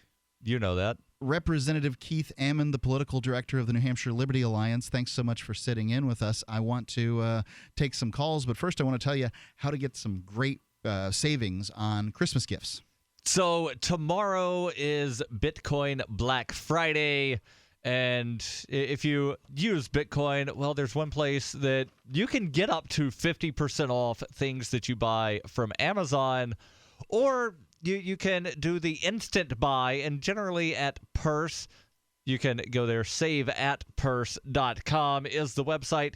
Generally, the instant buy is 5%. Tomorrow, Bitcoin Black Friday, it is 10% instant buy, meaning you don't have to wait on a buyer to say, yes, I want to buy this. So you can do the instant buy, saveatpurse.com, save an instant 10%, or you can do the traditional route, try to bump up the discount just a little bit. And Mark, you've saved 45% before. That's right. I've saved 30%. And since tomorrow is Bitcoin Black Friday, I want to mention the deal that I'm running on my website, fpp.cc, because I do publish books. Everything is marked down an additional 10%, and I will be posting a discount code on the Facebook page at 9 a.m. The first 10 people that use that get an extra 20% off all orders over $20. There you go, fpp.cc. That's the free press publications. Free press publications.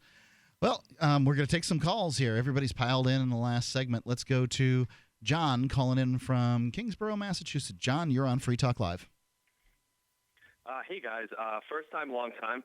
I just wanted to share my personal experience with moving to New Hampshire as part of the Free State Project. I actually joined the project way back in 2005, and I've lived in New Hampshire 3 separate times. And each time what happens is I'll either lose my job or my company will move, and then I'll get stuck moving back down to Massachusetts again.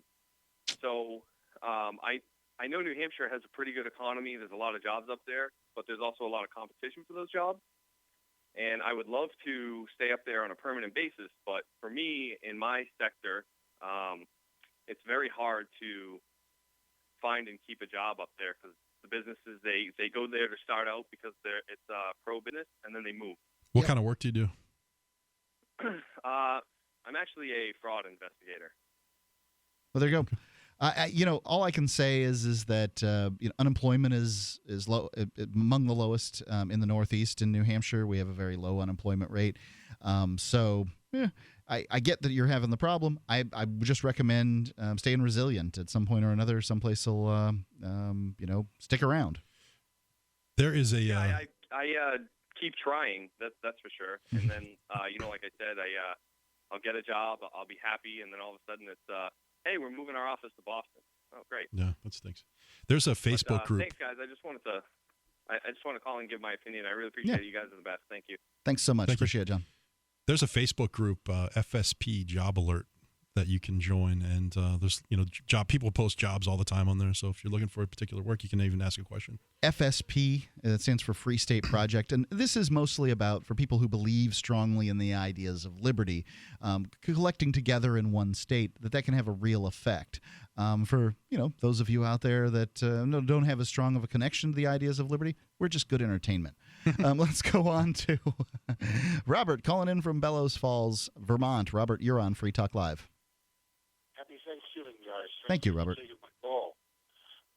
I'd like to ask Keith, are you a New Hampshire state representative? Yes, I am. Right, the State House, yep. I don't know if this is within your realm or not, but I'd like to ask you, what do you think about our criminal justice system in New Hampshire, and do you think that anything needs to be changed? I'm not on there's different committees in the State House. There's 20 different committees. I don't happen to be on the Criminal Justice Committee. If I was on that committee, I'd be able to answer that question a lot better. I hear complaints, but it's just hearsay to me. I mean, well, I'd like to see everybody who's being held in confinement or fined for possession of marijuana, or anything to do with marijuana, for them to let's just stop doing that. It's a big waste of money for everybody. I can think of 3 things that definitely need to be changed involving criminal justice in New Hampshire. The use of solitary confinement or incarceration for not paying a fine. The mandatory minimum sentences that we have, and specifically mandatory minimums in regards to people for driving offenses. So if you have so many driving offenses in a certain period of time, you go to jail for 1 year. Mandatory. The judge cannot waive that. Wow. I did not know that. I agree with that 100%. I asked that question because it just seems that periodically, but not all the time, that when the powers that be, meaning somebody that's of authority, whenever they break the law, that there's no real consequence for them. That's why I asked that question. Do you agree with that? That can be how it is. I think that's how government works. The people Thanks for that the call, are Robert. in government, they get away with some things that the average person wouldn't. Yep. Let's go to Glenn calling in from Virginia. Glenn, you're on Free Talk Live. What's on your mind, sir? We had my wife and I had considered moving to New Hampshire for quite a number of years, and earlier this year, we had basically decided we were going to do it. And my wife had found a decent house, and we had talked to a realtor, and then modest house, I think it was $185,000. And when we asked the realtor for a good faith estimate, the closing cost pinged up at about, I believe, $14,000. We had saved about $8,000, and I had asked the realtor, why are the closing costs so high? And she could have been yanking my chain. But she said that, New Hampshire, when you buy a house, you have to pay the first year's property tax and then the second year's property tax up front. And so I'm a disabled veteran, so I was working under the assumption that I would get an offset on my property tax. There was an offset, but it capped at about $2,000. Meager. Property taxes are $5,000 a year. That's not that much of an offset. So, my wife and I had to sit down, and I said, what, we can't afford this, because the cost of the move, the cost of closing, my wife has to find a new job. She's got a good job here. She's making good money. Mm-hmm. We really wanted to do it. I was in New Hampshire in 2005 when the Free State Project first kicked off. Loved it, loved the political activism, been watching the Free State Project, been watching all the hard work those guys have been doing. But like I said, as a disabled veteran, I don't have the money to overcome the exorbitant property taxes in New Hampshire. We found another objection, Mark. Yeah, property taxes are quite high in New Hampshire compared to many places in the United States. Now, if you can get people to move from Connecticut or Long Island or of Massachusetts, then or even Vermont, where they're in the Northeast, they're comparable. But when you're talking about southern states, they're not comparable. But there is no sales tax, there is no income tax, and those things make a difference as far as for a lot of people that have jobs and that sort of thing. It can make a difference. Oh, Glenn, the overall tax liability in New Hampshire is lower than in most states, right? In many cases, yeah. But if you're a retired person, you don't have an income, you're going to save on some sales tax. But where I came from, property taxes were pretty much equal. And we also had a sales tax, and we also had an income tax. So I'm paying more than I was in Florida. So Florida, where I was, had a sales tax of maybe 7%, and that's basically on plastic crap you buy in Walmart, where because New Hampshire has a 9% out of home food dollar tax. Yeah. So that's comparable. For prepared food, yeah. Property taxes at my house were $1,400 a year. I pay now $3,500 a year. So in Florida, were you paying sales tax on groceries? No, you don't pay on groceries now. Okay. Or newspapers for whatever reason. So when you're considering moving, one of the things to look for is research the tax burden in the town that you're considering and try to find a low-tax town. That's what I did when I moved.